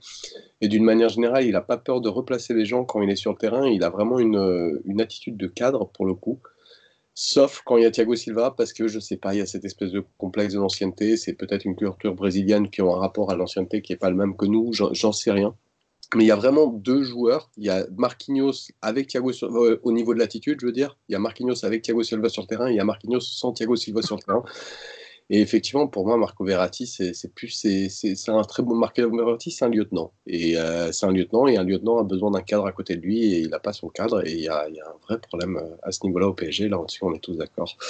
On va enchaîner avec une question hors sujet. Est-ce que pour vous, les supporters parisiens, par leurs excès de confiance, on va les poutrer, c'est facile, etc. Et d'une manière générale, c'est vrai on a un côté un peu béni oui-oui, plus que les supporters d'autres clubs. Est-ce que pour vous, l'attitude des supporters a une part de responsabilité dans l'approche mentale des matchs, dans la capacité à la remise en cause, dans la capacité à la remise en cause de l'effectif? Ou est-ce que ça, c'est un fantasme de supporters que de se dire que les supporters, par leur confiance aveugle, ont un impact sur l'équipe et sur le mental autour de l'équipe? Quel est votre avis sur la question? Comment ce qu'il veut? Ou personne, Lionel, ça vas-y. vous intéresse pas? Vas-y, Lionel. Bah écoute, moi je pense pas que les supporters ont un véritable impact. Je pense que la communication en interne a beaucoup plus d'impact que ce que nous on peut dire. À mon humble avis, les joueurs n'écoutent pas forcément ce qui se dit en dehors de, du club. Mais je pense que la communication des supporters du Paris Saint-Germain, elle ressemble à ce qui est transmis par l'équipe dirigeante. Les rêves plus grands, tout le tralala et tout, c'est pas les supporters qui les ont créés. Donc moi, je pense que c'est plus euh, la façon dont le board dirigeant actuel a éduqué, on va dire, l'environnement Paris Saint-Germain qui est problématique que les supporters, quoi. Ok. Lionel, tu voulais rajouter quelque chose? Tu as une perception différente. Oli, pardon, tu voulais rajouter quelque chose? Tu as une perception différente? Euh, ouais, moi j'ai un peu de mal à voir la différence entre les supporters du PSG et les supporters des autres équipes. Pour traîner quand même pas mal sur différents forums, je vois des proportions de gens sceptiques qui me semblent tout à fait dans les normes par rapport aux supporters. Alors oui, il y a des mecs qui s'emballent, comme il y a des mecs qui ont pensé que Benedetto était meilleur qu'Icardi pour l'OM, comme il y a des mecs qui pensent que Rudy Garcia est un grand coach à Lyon, même si bon, on n'a quand même pas des masses de cela. Ouais, Mais qui ça commence à se compter sur le dos d'une main, ça. mais comme ouais, il y a des mecs qui pensent que je vais changer, qui pensaient que Dembélé serait très rapidement l'attaquant de pointe de l'équipe de France. Pareil. Enfin, moi j'ai beaucoup de mal à voir La différence. une différence. Ouais, alors effectivement, on a des ambitions parce qu'on peut se permettre de rêver parce qu'on a des joueurs, notamment offensivement, qui font un peu rêver. Mais moi, en tout cas, de ce que je vois sur les forums, il y a toujours une espèce de pointe de réserve et de lucidité du fait de notre parcours, voilà, qui me fait dire que je suis pas spécialement Pareil, décontenancé par la réaction des supporters du PSG. si on prend Marco Verratti, c'est très difficile de parler de Marco Verratti, des problématiques qu'impose Marco Verratti, de la difficulté de construire une équipe. Dans la question, où est-ce que tu places Marco Verratti? Est-ce que tu le mets 6? Est-ce que 6 seul, il le peut vraiment? Pas, on n'est pas sûr parce que en tant que régista, je suis pas sûr qu'il ait tous les outils en termes de passe. Est-ce que tu le mets à 2-6? Mais dans ce cas-là, c'est lequel qui va pouvoir monter un petit peu? Est-ce que tu le mets en 8? Mais dans ce cas-là, est-ce que tu vas pas te retrouver avec 2-6? Enfin, et, et tu vas avoir des gens qui vont être arc-boutés sur Marco Verratti est parfait, Marco Verratti est le petit chouchou et le petit hibou, etc., etc. Et c'est très difficile de discuter. Et j'ai pas forcément le sentiment que ce soit partout ailleurs, partout le cas ailleurs. Il y a une manière d'avoir des œillères sur les joueurs qui me semble quand même particulièrement au Paris Saint-Germain. Moi, je pense, je rejoins un peu Oli à ce sujet. Je pense que c'est le propre du supporter d'idolâtrer un peu plus les joueurs. Quand on voit même Marseille qui, au bout de quelques semaines, font des tifos pour Alvaro, Benedetto, quoi que ce soit. Je pense que enfin, quand tu supportes, le côté un peu fanatique a tendance à te faire voir plus beau ce qui est devant toi, quoi. Donc, Après, juste pour finir entre le débat de Verratti, genre, je suis d'accord avec toi, je pense que c'est un joueur qui doit être accompagné d'un véritable leader militaire. ok, d'accord. Bon, on va passer à l'après-match maintenant et on va commencer par ouvrir un chapitre assez conséquent qui s'appelle le chapitre des déclarations et on va commencer par parler de Meunier. Mais on a appris que Meunier n'était pas au courant d'une suspension. J'ai deux questions pour vous. La première, c'est est-ce grave, docteur? Et la seconde, c'est à qui la faute? Tu commences, Oli. Ça fait pas très sérieux, quand même. C'est le moins qu'on puisse dire. Alors, en fait, le problème, c'est que c'est la goutte d'eau. Parce qu'en réalité, des erreurs à la con comme ça arrive sporadiquement. Tu as même des équipes qui ont déjà fait des jouer des mecs qui étaient suspendus et des grandes équipes. Mais en Ligue des Champions, quand tu as un contexte un peu particulier, un mauvais match comme ça, bah forcément, il y a une erreur comme ça qui ressort et ça fait tout de suite ridicule. Bon, après, est-ce qu'il n'aurait pas fait la faute sur le moment sans réfléchir ou est-ce que il n'aurait pas pris le jaune après? On n'en sait rien. Mais c'est vrai que Non. c'est. Lui, il dit Ça que fait, non. ça Lui, fait... Ouais, ouais, il dit que non, je sais bien. Bon. Mais ça fait quand même gland, quoi. Franchement, je sais pas. Et la faute à qui ouais. La faute à qui? Moi, je dirais plutôt le staff, là, dans ce cas-là. Hein. Parce qu'honnêtement, alors effectivement, le joueur, il doit savoir, mais c'est pas à lui de tenir le compte des cartons et de faire des maths pour savoir s'il va être suspendu ou pas. C'est à un mec du staff de venir le voir et lui dire, écoute, là, Thomas, oublie pas, au cas où t'es pas fait gaffe, que t'es sous coup d'une suspension. En plus, la Ligue des Champions, c'est vrai que faut compter les matchs, faut savoir quand ça se remet à zéro, c'est pas toujours forcément évident. Là, pour moi, clairement, alors il y a un peu de la faute de Meunier parce qu'il aurait dû le savoir, ok, mais c'est plus la faute du staff que du joueur. Du coup, Lionel, ton avis? Non, mais au-delà de ça, même si, moi je sais que Basto en est un grand fan, il n'est pas présent, donc machin, mais même si tu étais au courant, pourquoi il va dire ça? Sincèrement, ça, déjà dans le contexte actuel où, enfin, après le match où les gens sont déçus, quoi que ce soit, mais l'équipe on passe pour des guignols. C'est pas possible de sortir un truc comme ça après le match, quoi. C'est vrai, mais au-delà du fait de le sortir, ça révèle quelque chose. Ah oui, Mais ça c'est sûr. après, j'entends la critique que tu veux faire en Meunier en creux, mais là juste, c'est plus sur ce que ça révèle, quoi. Non, mais je suis d'accord avec toi que ça révèle quelque chose de pas sérieux. Mais moi, enfin, à sa place, je n'aurais rien dit. Ouais, ça c'est Meunier, quoi. C'est Alors, monsieur pied oui, dans le plat. c'est un bon client, quoi que ce soit.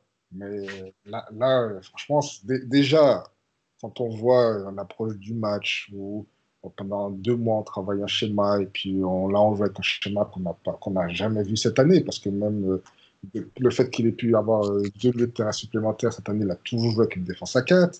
Enfin, je pense que enfin, tu rajoutes encore tout ça, tu dis c'est pas possible, c'est club.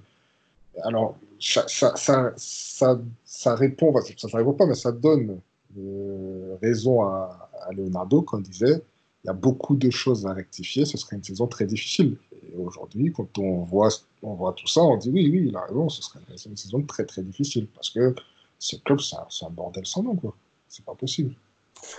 Dans le même, alors pas tout à fait pareil quand même, mais dans le même acabit, tu as Neymar qui a tiré un boulet rouge sur la gestion de son temps de jeu.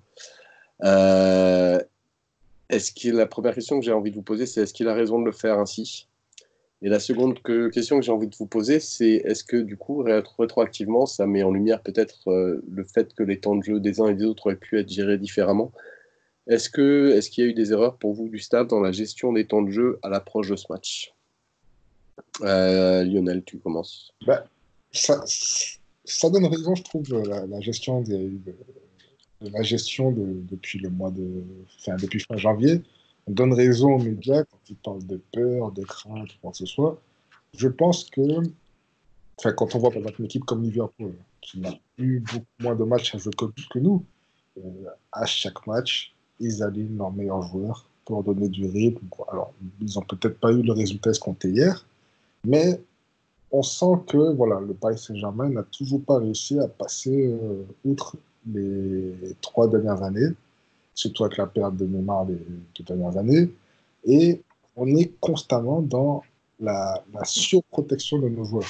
Et surprotéger quelqu'un, ce n'est pas le mettre en face de cette réalité, c'est pas non plus donner confiance. Parce que quand on surprotège quelqu'un, ça veut dire qu'en quelque sorte, tu admets qu'il ait des faiblesses et tu lui transmets en fait cela. Et toute la gestion jusqu'à la composition d'hier montre que c'est une équipe qui vit constamment dans la peur de l'échec. et non pas dans l'échec fait partie de la vie et on doit tout simplement donner notre meilleur. Non, on est tout le temps dans la peur de l'échec et quand tu as peur d'échouer, ben, tu échoues. Et c'est ce qu'on voit depuis ces dernières années, c'est ce qu'on voit au Paris Saint-Germain. Donc, quand on fait cette analyse avec un peu plus de recul, on ne peut pas être surpris parce que ben, c'est comme ça, cette équipe vit dans la peur de l'échec. Même question pour toi, Oli. Ouais, c'est un peu difficile à décortiquer, je trouve, cette histoire de Neymar. Parce que de ce que j'ai cru en comprendre et des questions que j'ai posées moi, aux gens qui me sont proches et qui travaillent avec des sportifs, la blessure de Neymar, c'est une blessure qui est quasiment impossible à voir à l'imagerie, c'est-à-dire que ton diagnostic repose en très très grande partie sur les sensations du joueur. Donc j'ai un peu de mal à savoir pourquoi Neymar, qui soi-disant aurait voulu jouer et était bien et sans aucun problème, aurait été mis de côté par les médecins si jamais tout allait bien et qu'il pouvait vraiment jouer sans aucun souci. Bah, la Le théorie fait, évidente là-dessus, Oli, c'est la théorie on n'a pas voulu prendre le risque de faire jouer Neymar pour éviter qu'il se blesse avant la rencontre. oui, oui, mais moi je te parle justement de sa déclat et du côté, oui, en fait, parce que moi je pense très honnêtement que Neymar il se couvre, il sait qu'il a fait un match de merde. Et il dit voilà, c'est que j'avais pas de rythme, c'est moi qu'on ai souffert parce que j'ai pas assez joué et on m'a éloigné des terrains. Et voilà. Mais il dit Euh, clairement qu'il était apte à jouer et que le staff a décidé de ne pas le faire jouer. oui, oui, bah, Justement, et ça va dans le sens de ce que tu étais en train de dire, ouais. du fait que le diagnostic repose beaucoup sur l'avis du joueur. Et ben, l'avis du joueur, on l'a eu. C'est l'avis du Oui, joueur. on l'a eu, ah oui, on l'a eu après. Et Ouais, il n'a on pas l'a eu. compris pourquoi est-ce qu'il ne jouait pas. Oui, on l'a vu du joueur, on l'a eu après un match de merde. Est-ce que ça aurait été pareil si jamais on avait gagné ou enfin, moi, j'ai un peu de mal avec sa sortie. Ceci étant dit, effectivement, on a surprotégé Neymar, ça c'est quand même assez probable. Mais je pense que la vérité est un peu entre les deux. Là, pour le coup, alors c'est pour ça que je veux isoler le cas Neymar, c'est que le cas Neymar, ça semble être assez clairement le staff médical, hein, qui n'a rien à voir avec, pour le coup, la gestion des temps de jeu au quotidien qui est faite par Tourelle. Donc, c'est pour ça que c'est des situations qu'on ne peut pas trop comparer. Est-ce que c'est les médecins qui ont voulu se blinder pour pas être les mecs qui ont fait en sorte que Neymar soit blessé pour le match aller de la Ligue des Champions? C'est possible, mais je sais pas. Après, moi, je veux bien qu'on parle de Liverpool, très bien. Alors, il faut quand même compter le nombre de matchs. Je sais bien que c'est la mode en France de dire oui, ils se plaignent, alors qu'ils jouent tous les 3 jours. Liverpool, depuis le début de l'année, ils sont quand même loin d'avoir fait le même nombre de matchs que nous. Ah, si, si. Euh, Si, avec notamment le. Ah, si, t'oublies tout le. Alors, ils ont fait quelques matchs de moins parce qu'ils n'ont pas ils ont qu'une seule coupe pendant cette période, ils en ont pas deux. Mais par contre, ils ont eu aucune pause à Noël et ils ont fait 4 matchs à Noël en plus. Donc, oui, alors, oui, je parle de si tu janvier. prends à partir du 20 décembre, ils ont plus joué que nous et ils sont même retrouvés dans une situation ubuesque à devoir jouer à un match à 24 heures de décalage avec la Coupe du Monde des clubs, la finale de la Coupe du Monde des clubs qui se jouait le lendemain précisément qu'un match de championnat. Enfin, sauf Ils qu'eux, ont ils ont une semaine de vacances il y a deux semaines, hein. Et d'ailleurs, Klopp a envoyé l'équipe de jeunes parce que il voulait pas que ses joueurs soient dérangés pendant la semaine de vacances. Et donc, oui, du coup, oui, oui, non, mais oui. euh, Et ce que tu veux, en soi, des matchs, ils en ont eu autant, et ici, voire plus même. oui, mais ce qui compte, c'est pas, on va pas remonter jusqu'à décembre. Ce qui compte, c'est la fraîcheur récente. Mais au-delà de ça, bon, bah, Lionel aussi. Alors, moi, j'avoue que j'ai pas vu le match en entier, mais les passages que j'ai vus, Liverpool m'a pas paru particulièrement fringant. Ils ont quand même perdu Mané sur blessure il y a quelques semaines. Voilà. Il commence tout juste à revenir. Et en plus, On va ils ont pas des joueurs qui sont physiquement bien plus performants que les nôtres. on va Ça, on n'a longtemps pas sur le le pool, on va revenir sur l'effectif, sinon ça va s'étendre. Ouais, pardon. Ouais. Après, j'ai pris Euh, l'exemple de Liverpool, c'était juste parce que c'est venu, mais si je parle des autres équipes, j'ai pas l'impression qu'il y ait cette peur, cette gestion à l'approche avec des On va, champions. on va revenir sur ce point-là. On va revenir sur ce point-là. On va arrêter maintenant là, ponctuellement de parler de Liverpool. Et juste donc, Oli, sur toi, est-ce que pour toi, il y a quelque chose à améliorer dans la préparation physique des joueurs? Et on a compris que tu n'étais pas content que par rapport à la fois, tu étais un peu inquiet de ça, mais pas content de la déclaration de Neymar. Et voilà. Tu avais fini pour toi là-dessus ou pas? Bah, non, mais moi, j'aimerais déjà bien qu'on puisse faire des rotations qui ne soient pas imposées par les blessures. Ce serait un bon début. pour moi. Après, on pourrait juger de la préparation physique, de tout ça, Ok. mais on fait voilà, déjà qu'on puisse faire une rotation, voir les vrais temps de jeu sans être obligé de mettre un tel ou un tel parce qu'il n'y a plus que lui à mettre au poste. Je t'ai entendu, je vais juste te relancer sur l'autre question que pose cette déclaration, c'est qu'en est-il de la relation? Alors, il y a eu un papier qui est sorti de UOL Sport très récemment, où Jean Tourelle est a priori très remis en cause par les Brésiliens, mais pas que par les Brésiliens, et c'est à mettre en relation avec cette déclaration. Quel, quel est votre avis au vu des déclarations, des trucs qu'on peut entendre, de la réaction, de la relation entre le Tourelle et son staff et le club? Et les joueurs du club, je veux dire, pas le club, mais justement entre les joueurs et le coach et le staff du coach. Est-ce que ça montre pas que justement il commençait à avoir une brisure? Est-ce qu'on n'est pas loin peut-être de coach, de joueurs qui sont peut-être plus très loin de lâcher leur coach, de ce genre de choses? Tu veux que je commence ou Lionel peut y aller? Bah, moi, très franchement, j'en sais rien. Je vais pas vous m'étendre sur le sujet.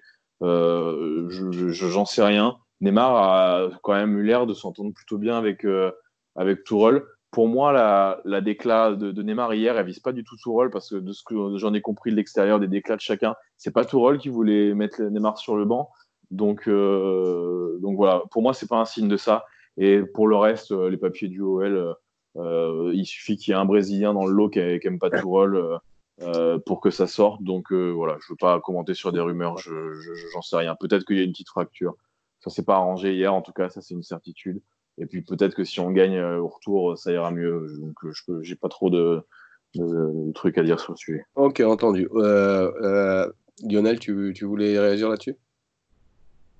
Bah, le truc, c'est, je pense que dès il y a des difficultés, dès que voilà, certains joueurs ne sont pas considérés, il y a des fuites. Attention, c'est qui.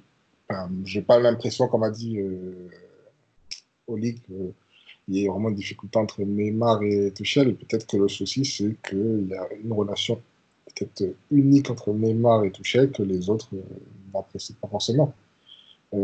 Après, je pense qu'à ce niveau-là, les joueurs ne jouent pas forcément pour un coach. Euh, et je ne suis pas sûr qu'ils vont lâcher le coach. Après, ils vont peut-être pas avoir ce supplément d'âme qu'ils pourront avoir avec un coach qu'ils apprécient vraiment. Ok, bon, on va passer maintenant à un petit florilège de déclarations de Tourelle et je vais vous demander ce que vous en pensez. J'en ai noté trois phrases qu'il a dites hier. Je vais vous juste demander votre avis d'une manière générale, ce que vous avez pensé de la réaction de Tourelle après le match. Donc les trois que j'ai notés, c'est on a joué 7 matchs de plus depuis janvier par rapport à Dortmund. Ensuite, il a aussi dit je suis très satisfait de la défense et du milieu. Et enfin, il a également dit on avait une structure pour attaquer très haut. Voilà, d'une manière générale, je voulais vous faire réagir sur les déclarations de Tourelle après match. Qu'est-ce que vous en avez pensé? Et en quoi ça vous éclaire le match? Tout à l'heure, c'est Oli qui a commencé, donc vas-y, Lionel commence. Alors, ce que j'aime, enfin, ce que je veux mettre en rapport, c'est les déclarations et puis il y a le langage non verbal. Et pour avoir regardé l'interview quand il parle, enfin, quand il dit ça, euh, il dit je suis satisfait, mais à aucun moment il regarde la personne. On sent que, enfin, c'est-à-dire que c'est comme si moi je secoue la tête pour dire non et que je te dis oui, tu peux prendre. C'est-à-dire que j'ai pas l'impression que son non-verbal correspondait à ce que lui déclarait.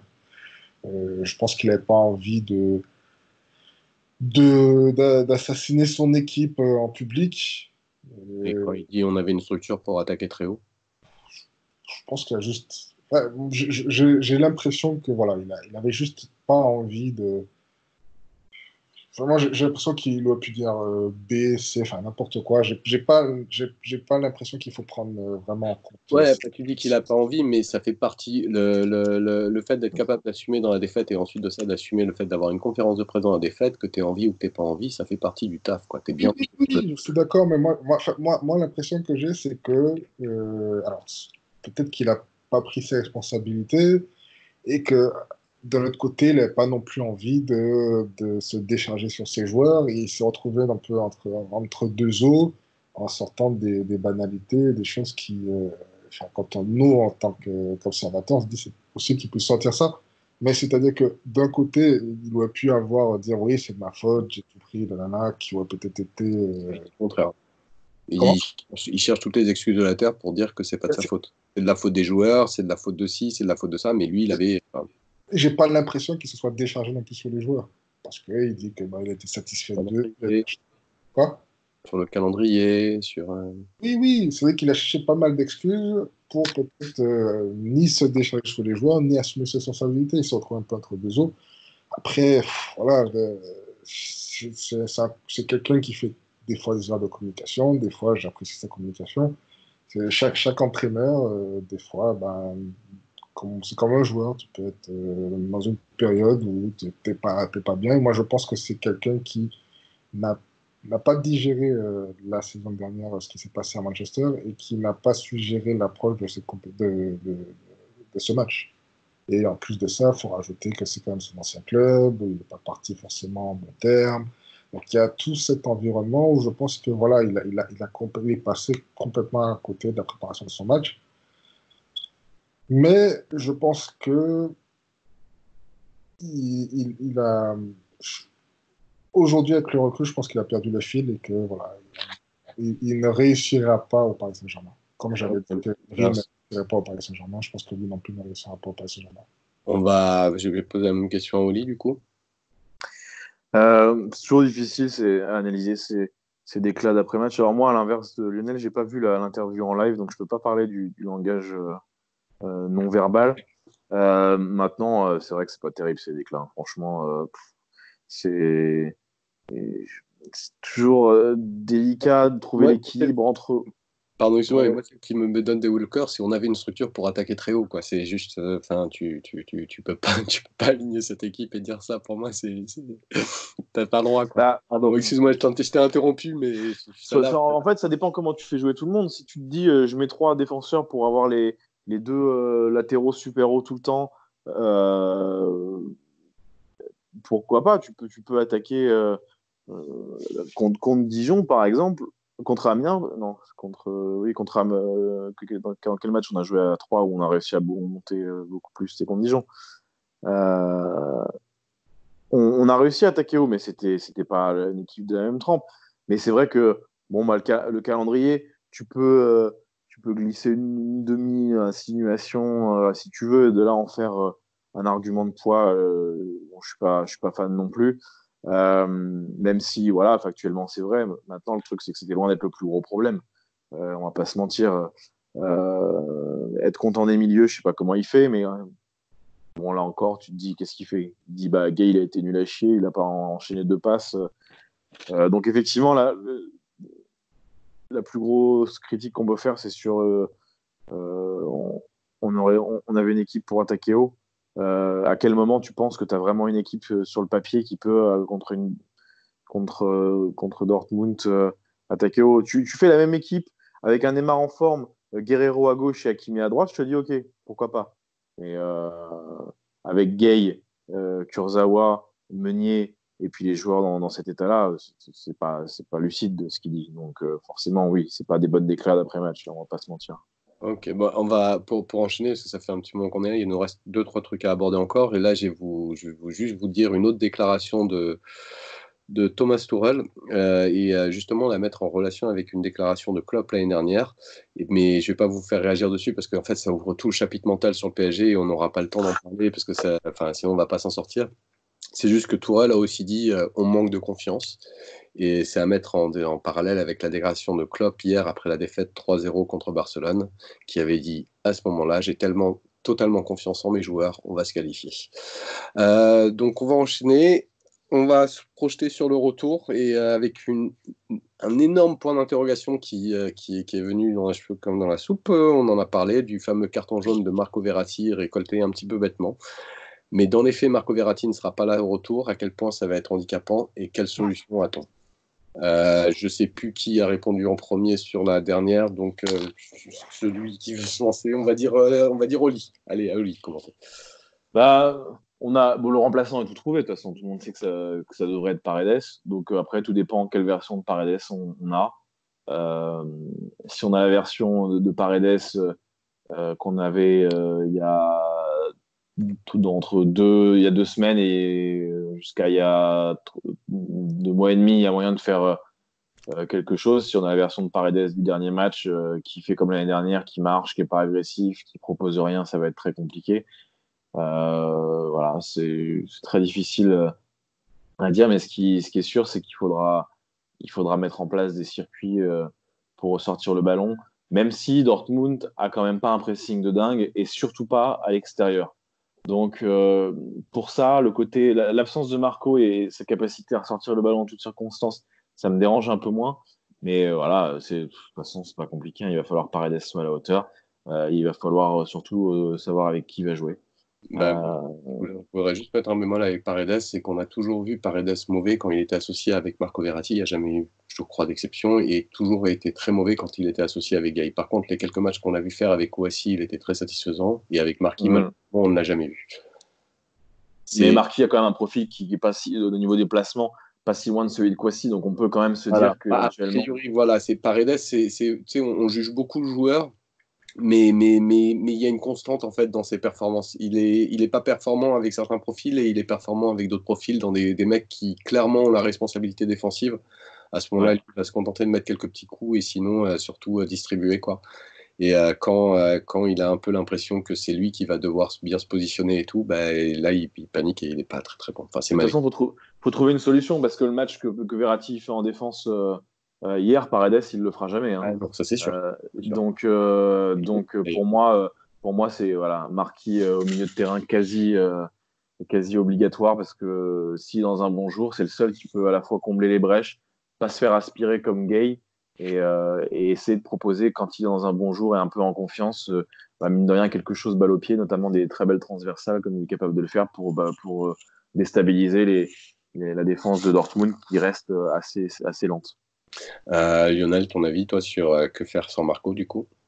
Ben, je pense alors, il y a ce que j'aurais souhaité, puis je pense que ce qui va arriver. Moi, je vois bien aimer voir le binôme Kouassi et Paredes et la défense centrale Marquinhos Kimpembe, qui permettrait d'avoir un bloc un peu plus haut et un peu moins distendu. Maintenant, je pense que ce sera Paredes Marquinhos, enfin, en tout cas, j'espère, mais je ne serais pas surpris. Et je préfère prévenir pour ne pas avoir des déçus de voir Gay Marquinhos. Et là, je pense que on courrait à la catastrophe. Ah, s'il fait ça, il a plus qu'à faire ses valises, ça sert à rien qu'il revienne à Paris, hein.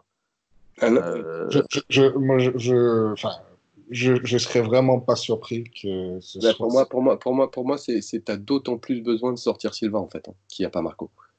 T'as d'autant plus besoin de sortir Silva parce que t'as d'autant plus besoin que la défense soit proche du milieu avec un espace qui est réduit entre le milieu et la défense. Et Silva te coûtera encore plus cher si tu n'as pas un Marco du niveau d'hier soir.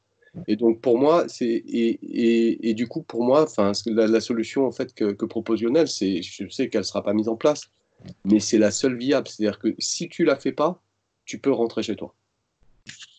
Silva va te coûter le match. Silva va te coûter le match parce qu'il va créer un espace, il va créer un espace derrière et tu n'auras pas Redes, tu n'auras pas un mec, tu auras un Marquis qui a été trimballé à droite, à gauche, enfin qui sait plus, qui n'aura pas forcément des masses de repères. Il va faire quoi? Il va faire 2 matchs d'ici là au milieu. Ça fait combien de temps qu'il n'a pas fait de match au milieu? Après avoir fait que des matchs au milieu, il se retrouve en centrale. Et tu vas te retrouver avec un Silva qui va te créer un espèce de trou entre le milieu et la défense en permanence. Donc tu vas avoir un Marquis qui sera obligé d'aller compenser ça. Et tu vas te retrouver avec un Paredes qui sera seul au milieu, pile dans la configuration dans laquelle il n'est pas confortable. Enfin, c'est la condition sine qua non sans Marco, c'est Silva dégage. Pour moi, c'est imparable. Et justement, tu peux prendre tes valises si jamais tu pars avec Silva. C'est Ouais, ma moi, j'ai du mal à être aussi définitif que ça, même si on ne peut pas se satisfaire des prestations de Silva. Maintenant, on a quand même fait 2-3 matchs où il y avait Marquis au milieu et Silva en défense, et il n'y avait pas non plus cet Ouais, écart. t'étais dans une période où Marquis alignait les matchs et t'étais dans, tu vois. Et justement, les dernières prestas de Marquis quand il était au milieu, c'était plus parce qu'il avait été ballotté entre l'équipe nationale, etc. C'était plus aussi bon récemment. Oui, il n'était pas Et, terrible au milieu récemment, oui, ça, je suis parce d'accord. qu'il n'y a pas de continuité. Et Et le truc qui se passait souvent, c'est que tu avais Marquis, mais tu avais Marquis avec qui? Avec Marco. Et si tu veux, c'est-à-dire que la faiblesse qu'induisait Silva était compensée par un Marquis qui, à la fois, alors soit il était dans les marquages individuels, comme il avait fait à Manchester United contre Pogba, soit il était justement dans la compensation pour fermer cet espace. Et là, tu avais un Marco qui était au milieu, qui était moins en danger sous pressing. Mais si tu fais la même chose avec Paredes, déjà, est-ce que Marquis va être capable de compenser comme il le faisait alors qu'il n'a plus du tout ses repères à ce niveau-là, qu'il a été tremballé partout? Mais en plus de ça, si tu le fais avec Paredes, Paredes n'est pas Marco Verratti et Paredes ne va pas se retrouver avec autant de facilité. Donc tu es obligé de ne pas avoir ce trou derrière. Et en plus, malgré. C'est un joueur qui, sur les 2 derniers mois, me plaît. Il n'a pas le volume de jeu d'un Verratti, Paredes. Donc, Marquinhos qui ne joue pas au milieu de terrain et qui n'a peut-être pas le coffre pour tenir un milieu de terrain tout seul, il faut pas qu'on ait des lignes trop distendues parce que ça veut dire qu'ils auront beaucoup trop de. Après, c'est sûr que c'est méga risqué parce que Kouassi, est-ce qu'il est concentré 90 minutes? Non, mais Bah oui, c'est ça. Après, il y a pas oui, de... après c'est la peste et le choléra. C'est vrai que bon, bah, le plan de mettre Kwasi, 17 ans, dans un match ultra capital de Ligue des Champions, qui sait comment il va réagir, quoi. Oui, S'il fait un match, je s'il fait pense un match avec la rigueur de placement qu'il a fait contre Amiens, ça peut être une catastrophe aussi. Même si je suis d'accord qu'il a fait de très bons matchs euh, au, au milieu de terrain. Et le dernier qu'il a fait était assez moyennasse d'ailleurs. Mais après, les deux solutions, c'est de la roulette de toute façon. Je suis Mais d'accord. je pense que, Après, je pense que l'avantage, si tu mets Kwasi sur le terrain, c'est que Paredes aura vraiment ce rôle de distributeur. Et on aura un joueur capable aussi de mettre de l'impact. Et on aura 3 joueurs qui défendent en avançant. C'est-à-dire que tu auras Marquinhos, Kimpembe et Kwasi. Et Paredes aura cette capacité de pouvoir aller chercher Di Maria, Neymar, Mbappé, Icardi, j'espère qu'il va réaligner les 4 devant. Et il pourra vraiment se contenter de cela. Et je rajouterai aussi qu'on a Meunier qui sera absent, donc on aura Kerrer en plus qui est un peu moins offensif.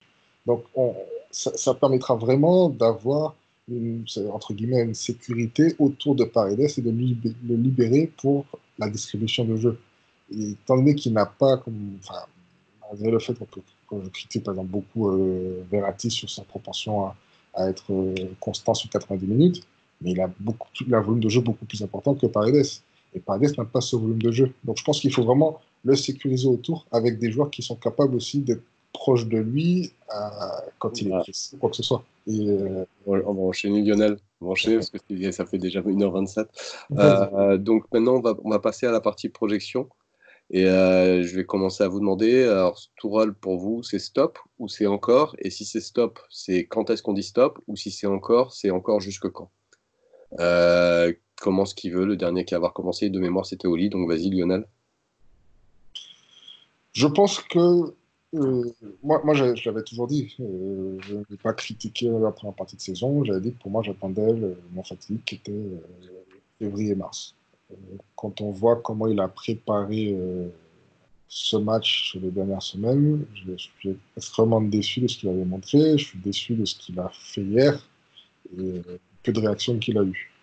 Je pense qu'aujourd'hui, ce sera compliqué pour lui, et même si on va loin, de continuer parce que j'ai pas l'impression que l'environnement Paris Saint-Germain lui convienne. Après, le truc, c'est que je ne serais pas surpris qu'il ne soit pas sur le banc lors du match retour. Je ne serais vraiment pas surpris. Quel est ton avis sur la question, Lionel? Non, Oli, pardon. Euh, voilà, bon, là, à l'heure actuelle, il y a quand même de fortes chances qu'il soit plus là l'année prochaine, sauf miracle en Ligue des Champions. Je pense que c'est un peu le seul truc qui peut le sauver. Maintenant, changer de coach maintenant, là, pour moi, je trouverais ça absurde. Je vois pas ce que va faire un coach en 4 matchs, à part euh, l'effet niaque du changement de coach, qui est quand même pas ultra flagrant dans les équipes de haut de tableau. Ça marche quand c'est Pascal Duprat qui vient sauver l'équipe de la relégation dans les gros clubs. C'est quand même pas dingue. La réaction, on l'a vu avec Mourinho quand il est arrivé à Tottenham. Il y a eu un vague soubresaut, et puis après, ils ont eu une période où ils sont retombés un peu dans la médiocrité. Bon. Donc, je pense qu'il va rester. C'est pas spécialement mon souhait, mais malgré tout, voilà, écoute, il mourra avec ses idées si on saute. Euh, Maintenant, qui sait ce qui peut se passer là, pour moi, il a évidemment 95% de chances de plus être là l'année prochaine. Arrêter maintenant, par contre, non, je vois pas trop l'intérêt. Et puis, sa seule chance, son salut, ça sera un parcours héroïque en Ligue des Champions qui peut toujours arriver. On serait pas la première, et je dis pas qu'on va le faire, hein, je suis pas en train d'essayer de me convaincre, mais on serait pas la première équipe à faire un gros parcours en Ligue des Champions en ayant fait un match pourri en allée de huitième. Je suis d'accord. Après, moi pourquoi mais les autres équipes n'ont pas le passif sur les 3-4 dernières années qu'on a, nous. C'est vrai aussi, oui, bien sûr. Ça fait 3 ans qu'on est en train de réécrire les lignes de stats des possibilités de passer d'un tour à l'autre de FIFA. Après, pourquoi je dis, moi, je ne serais pas sûr pardon. qu'il parte, c'est que, et là où je pense que je ne suis pas forcément d'accord avec toi sur l'impact que ça peut avoir, c'est que je pense qu'aujourd'hui, tu as peut-être 12-13 joueurs qui se sentent vraiment concernés au Paris Saint-Germain. On a un effectif, on a un banc, et je pense que l'arrivée d'un nouveau coach, même s'il ne va pas redistribuer toutes les cartes, ça peut redonner envie à ceux qui jouent un peu moins ou quoi que ce soit de donner un petit peu plus. Et se donner un petit peu plus peut permettre aussi à ceux qui sont aujourd'hui titulaires d'hausser un peu leur niveau. Donc, je suis pas trop d'accord sur le fait qu'il n'y ait que 12-13 joueurs qui se sentent concernés. Kurzawa, il arrive à être un joueur de foot à peu près décent une fois de temps en temps, ce qui lui arrivait plus depuis très longtemps. Paredes, il a été bon. Bon, il y a eu l'histoire Cavani. En fait, il y a guère que Cavani, avec toute l'histoire qui s'est passée, et Draxler qui a un tir au flanc, mais ça, je n'arrive pas à savoir si c'est Tourelle, mais tous les autres, moi, j'en vois pas un qui n'est pas concerné. Sarabia, il est concerné. Tu as foutu un sacré coup de bambou en le laissant à Paris, là. Hein. Oui, enfin, c'est sur un match. Il a été bon pendant 2 mois. Tout le monde disait qu'il était perdu il y a 2 mois, donc on va pas. C'est un match, Oli, c'est le match qui compte. Hein. C'est-à-dire que sur le match qui compte, il est même pas parmi les 21. Il est resté à Paris sur le match qui compte. Ouais, alors que tu joues dans une situation où potentiellement tu as plus besoin de lui. Donc tu vois, et c'est pareil, Sarabia, ouais, il y a eu un petit retour, mais il y a eu des gestions qui ont été complexes quand même. Bah oui, mais le résultat, c'est qu'il est super bon depuis quelques semaines. Donc ce qui compte, c'est le résultat. Moi, que la gestion, peu importe comment elle a été faite, ce qui compte, c'est ce que donnent les mecs quand ils rentrent sur le terrain. Sarabia, c'est le meilleur marqueur du club depuis le début de l'année. Donc je vois pas ce qu'on. Moi, ma perception, en fait, c'est ce qui s'est passé, c'est qu'à Mayence, il était joueur-entraîneur, il s'est passé quelque chose, à mon avis, c'est inexplicable. Ensuite de ça, il est arrivé à Dortmund, ça a fait un peu le même effet que quand Luis Hernandez est arrivé au Paris Saint-Germain la première fois, en récupérant le travail d'Arthur Georges. C'est-à-dire que tout à coup, tu as un coach qui fait un truc qui marche, mais le discours ne marche plus, il y a juste besoin de reboot le discours et tout à coup, ça marche. Et donc à Dortmund, Tourelle a profité dans les grandes largesses du travail de Klopp, et ensuite de ça, il est arrivé à Paris et on commence à se rendre compte qu'en fait, c'est un mec qui n'a pas les compétences nécessaires pour être coach de football, c'est juste un charlatan. Et à mes yeux, un charlatan, tu le vires le plus vite possible une fois que tu t'en rends compte, en fait. Je te trouve un peu dur, mais. Ouais, mais c'est ma perception. C'est-à-dire qu'à Mayence, il s'est passé un truc, il s'est retrouvé entraîneur-joueur, ça a fonctionné. À Dortmund, il nous a fait un Luis Fernandez vs Arthur Georges dans le rôle de Luis Fernandez. Et ensuite de ça, il se retrouve dans un des plus grands clubs, d'un club qui a la vocation d'être un des plus grands, parce que c'est plus exact de présenter le Paris Saint-Germain comme ça que comme je l'ai fait initialement. Mais il n'a pas le niveau, quoi, tout simplement. Là où Emery était un entraîneur limité et n'avait pas les épaules pour le Paris Saint-Germain, c'est juste que Tourelle, il ne sait pas faire, quoi. Que ce soit la gestion humaine, que ce soit. Quelle identité de jeu vous pouvez donner au Paris Saint-Germain? Moi, je critiquais, je tirais à boulet rouge sur Laurent Blanc.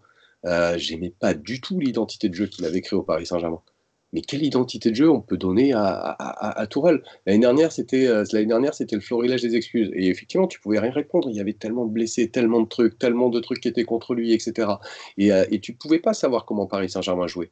Tu te disais pas, tiens, le but, c'est le contre-pressing avec des attaques rapides sur les ailes, en utilisant les half-space, en faisant ci, en ça, ou c'est que un jeu de contre-attaque, ou c'est que un jeu de possession à la blanc. Tu pouvais pas savoir, mais tu avais des excuses. Mais il y a un moment où ça fait plus de 18 mois qu'il est là, et on va encore vous dire dire quoi? C'est les excuses parce que pour l'instant, savoir comment joue Tourelle, comment joue une équipe de Tourelle, franchement, j'en sais rien. Je sais comment jouer son Dortmund, mais son Dortmund, grosso merdo, c'était une version de ce que avait fait Klopp en un petit peu plus loin.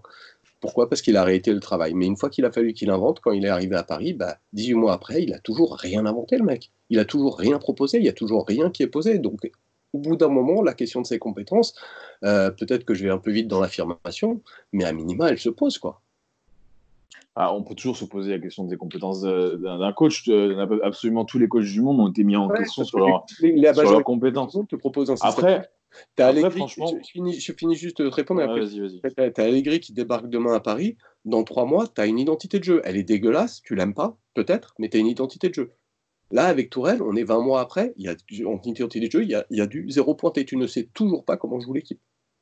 Moi, je voyais une identité de jeu en 4-4-2 avec ce pressing. Ça a été fait pour Neymar, ça fonctionne qu'avec Neymar. Tu l'as vu fonctionner combien de fois par mis à part avec Neymar, c'est pas une identité de jeu, c'est un système adapté à un joueur qui est ton joueur. Je sais pas, on a fait des matchs sans Neymar en 4-4-2 et ça s'est pas mal passé. Hein. Catastrophique. Non, je suis pas d'accord. Catastrophique, non. Je me trompe peut-être. Il me semble que si. Oui, mais enfin après, le système du Barça sans Messi, ça se passe comment? Enfin, c'est toujours. Mais le Barça ne s'est jamais remis du départ de Guardiola. Oui, enfin, il gagne une Ligue des Champions en 2015, hein, donc. Mais ça joue super mal. Et il n'y a pas d'identité de jeu, effectivement. Et effectivement, tu as des top joueurs et tu finis par toujours parce que tu as ça, etc. Et tu as des joueurs qui ont vraiment gagné, mais le Barça, depuis, c'est en déliquescence, ça continue de tomber. À chaque année, c'est un peu moins bien. Et puis un jour, Messi sera plus là, et là, il sera où, le Barça? Ouais, après on peut tout à fait se demander si Tourelle a le niveau du PSG. Maintenant, le côté escroc, je souscris pas. J'ai vu quand même un paquet d'articles de mecs qui ont écrit sur Tourelle et qui arrivaient à lui trouver une identité de jeu. Guardiola que beaucoup mettent sur un piédestal a beaucoup d'estime pour Tourelle et ses qualités de tacticien. J'attends de voir ce qu'il va faire quand il sera au Bayern, moi. J'attends avec impatience. Voilà. Après, qu'il n'ait pas le niveau du PSG, c'est une possibilité. Mais voilà, je n'irai pas jusqu'à affirmer que c'est une supercherie, un escroc. Je dis pas que je l'affirme pas. Je dis que la question mérite d'être posée. Non, mais c'est la question de ses compétences. Elle se pose bien évidemment. C'est vrai qu'on n'a pas une identité de jeu ultra claire comme peuvent faire certains coachs. Et le match d'hier montre qu'il peut se planter sur les grandes largeurs, quoi. Il navigue à vue. Ouais, donc voilà, à voir. Écoute, mais bon, on va pas se mentir, il y a quand même toutes les chances qu'il soit plus chez nous, quoi qu'il arrive, l'année prochaine. On va enchaîner après cette question un peu polémique où j'ai pas mal polémiqué le truc. Avec la question suivante, quel pour vous va avoir l'impact des défaites ou des victoires dans les journées à venir? Est-ce que ce match-là, c'est un match qui peut nous coûter cher en championnat? Et est-ce que les défaites en championnat pourraient nous coûter cher pour Dortmund, ou est-ce que les victoires du championnat pourraient nous rassurer pour Dortmund? Comment est-ce que vous voyez l'impact que va avoir ce match sur les matchs à venir, les quelques matchs? Alors il y a Bordeaux, après je me souviens plus, je les ai plus sous les yeux, mais quels impacts va avoir sur les matchs à venir et quels impacts vont avoir les matchs à venir sur le match de Dortmund, avec notamment Lyon la semaine prochaine? Comment est-ce que vous voyez les matchs à venir? C'était Lionel qui a commencé, je sais plus, je perds le fil. C'est à Lionel, vas-y, commence, je sais plus. Non, après, je pense que le fait qu'on soit toujours en vie, ça n'a pas le même impact que si on se fait éliminer au retour. Les joueurs vont vouloir sûrement utiliser les matchs qui vont venir pour se préparer de toute façon pour le match retour. Enfin, je l'espère en tout cas. Donc, je pense que voilà, les joueurs vont chercher à augmenter un peu leur rythme, à se sentir beaucoup mieux pour le match retour. Donc ils vont, j'espère, donner le maximum lors des prochains matchs pour arriver dans une forme optimale contre Dortmund au Parc des Princes. Après, si on se fait éliminer au match retour, ça peut avoir le même effet qu'on a eu la saison dernière contre Manchester United avec une équipe qui finit en libre.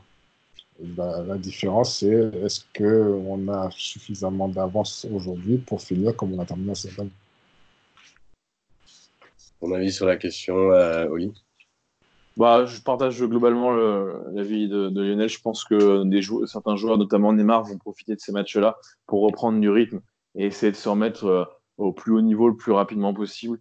Donc, je suis pas spécialement plus inquiet que ça. Bon, on va voir ce qu'ils ont un peu dans la tête aussi, même si malheureusement, c'est quand même quelques années qu'on voit que bah, quand il faut du répondant, il y a quand même pas grand monde.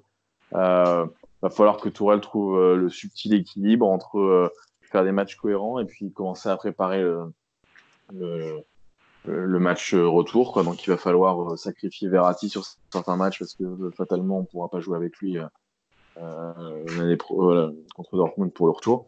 Mais je pense que sous l'impulsion notamment d'un Neymar, va y avoir une envie de se remettre un peu à l'endroit. En tout cas, lui, je sais qu'il va l'avoir. C'est quand même un mec qui, sur le terrain, peut insuffler une énergie assez impressionnante aux autres. Donc voilà, pas d'inquiétude particulière pour moi concernant ces Non. matchs qui vont arriver. Et est-ce que pour toi, justement, Bordeaux, c'est le bon match du coup? Parce que c'est à la fois une équipe qui est un petit peu joueuse, qui a un parcours un peu chaotique. Est-ce que pour toi, c'est le bon match? C'est la bonne. Ouais, c'est un bon profil. C'est pas une équipe qui va bétonner parce que de toute façon, ils peuvent pas trop le faire. Donc, je pense que c'est effectivement une équipe qui pourra nous permettre de nous remettre en selle. C'est loin d'être le plus mauvais cas de figure. C'est une équipe qui est suffisamment haut dans le tableau pour nous inquiéter, entre guillemets, pour pas qu'on les prenne pour des pipes complets. Mais ça va jouer quand même un peu au foot. Ça va essayer, en tout cas, et c'est pas mal. Tu lâches un petit peu. Tu lâches un petit Excuse-moi, peu, Oli. un petit prono, pardon. Allez, un petit 3-0. Ok. Bah, Lionel, pour toi, même question. Est-ce que Bordeaux, pour toi, c'est le bon match? Et petit prono pour terminer. Ouais, je pense qu'on va gagner 3-4-1, peut-être 3-0, 4-1, 3 buts d'écart. Je pense que voilà, on va chercher à se rassurer un peu. Et, ce qui est intéressant, c'est que juste avant Dortmund, on va affronter des équipes avec des profils différents. Bordeaux qui a ses joueurs, Dijon aussi qui a ses joueurs. Et puis, Lyon qui a envie peut-être de sauver sa saison en gagnant même des coupes. Donc la Coupe de France aussi, ça sera un des objectifs. Et Strasbourg, une équipe qui va profiter avant le match des champions pour nous rentrer dedans, mettre de l'impact. Donc voilà, je pense que ça peut être intéressant pour préparer Dortmund. ok, d'accord. Bon, moi, je vois un petit 3-1. Bah, merci de nous avoir écoutés, d'avoir été patient, d'avoir tenu jusque-là, si vous avez tenu jusque-là. On se retrouve lundi, enfin mardi pour vous, pour parler de Bordeaux et de reparler du match de Dortmund avec un petit peu plus de recul. Ça peut être pas mal. Bah, je vous dis au revoir à tout le monde. Ciao Oli, ciao Lionel. Ciao les gars. Ciao, merci, bonne soirée. Bonne soirée tout le monde. Alors, attendez. C'est la fin.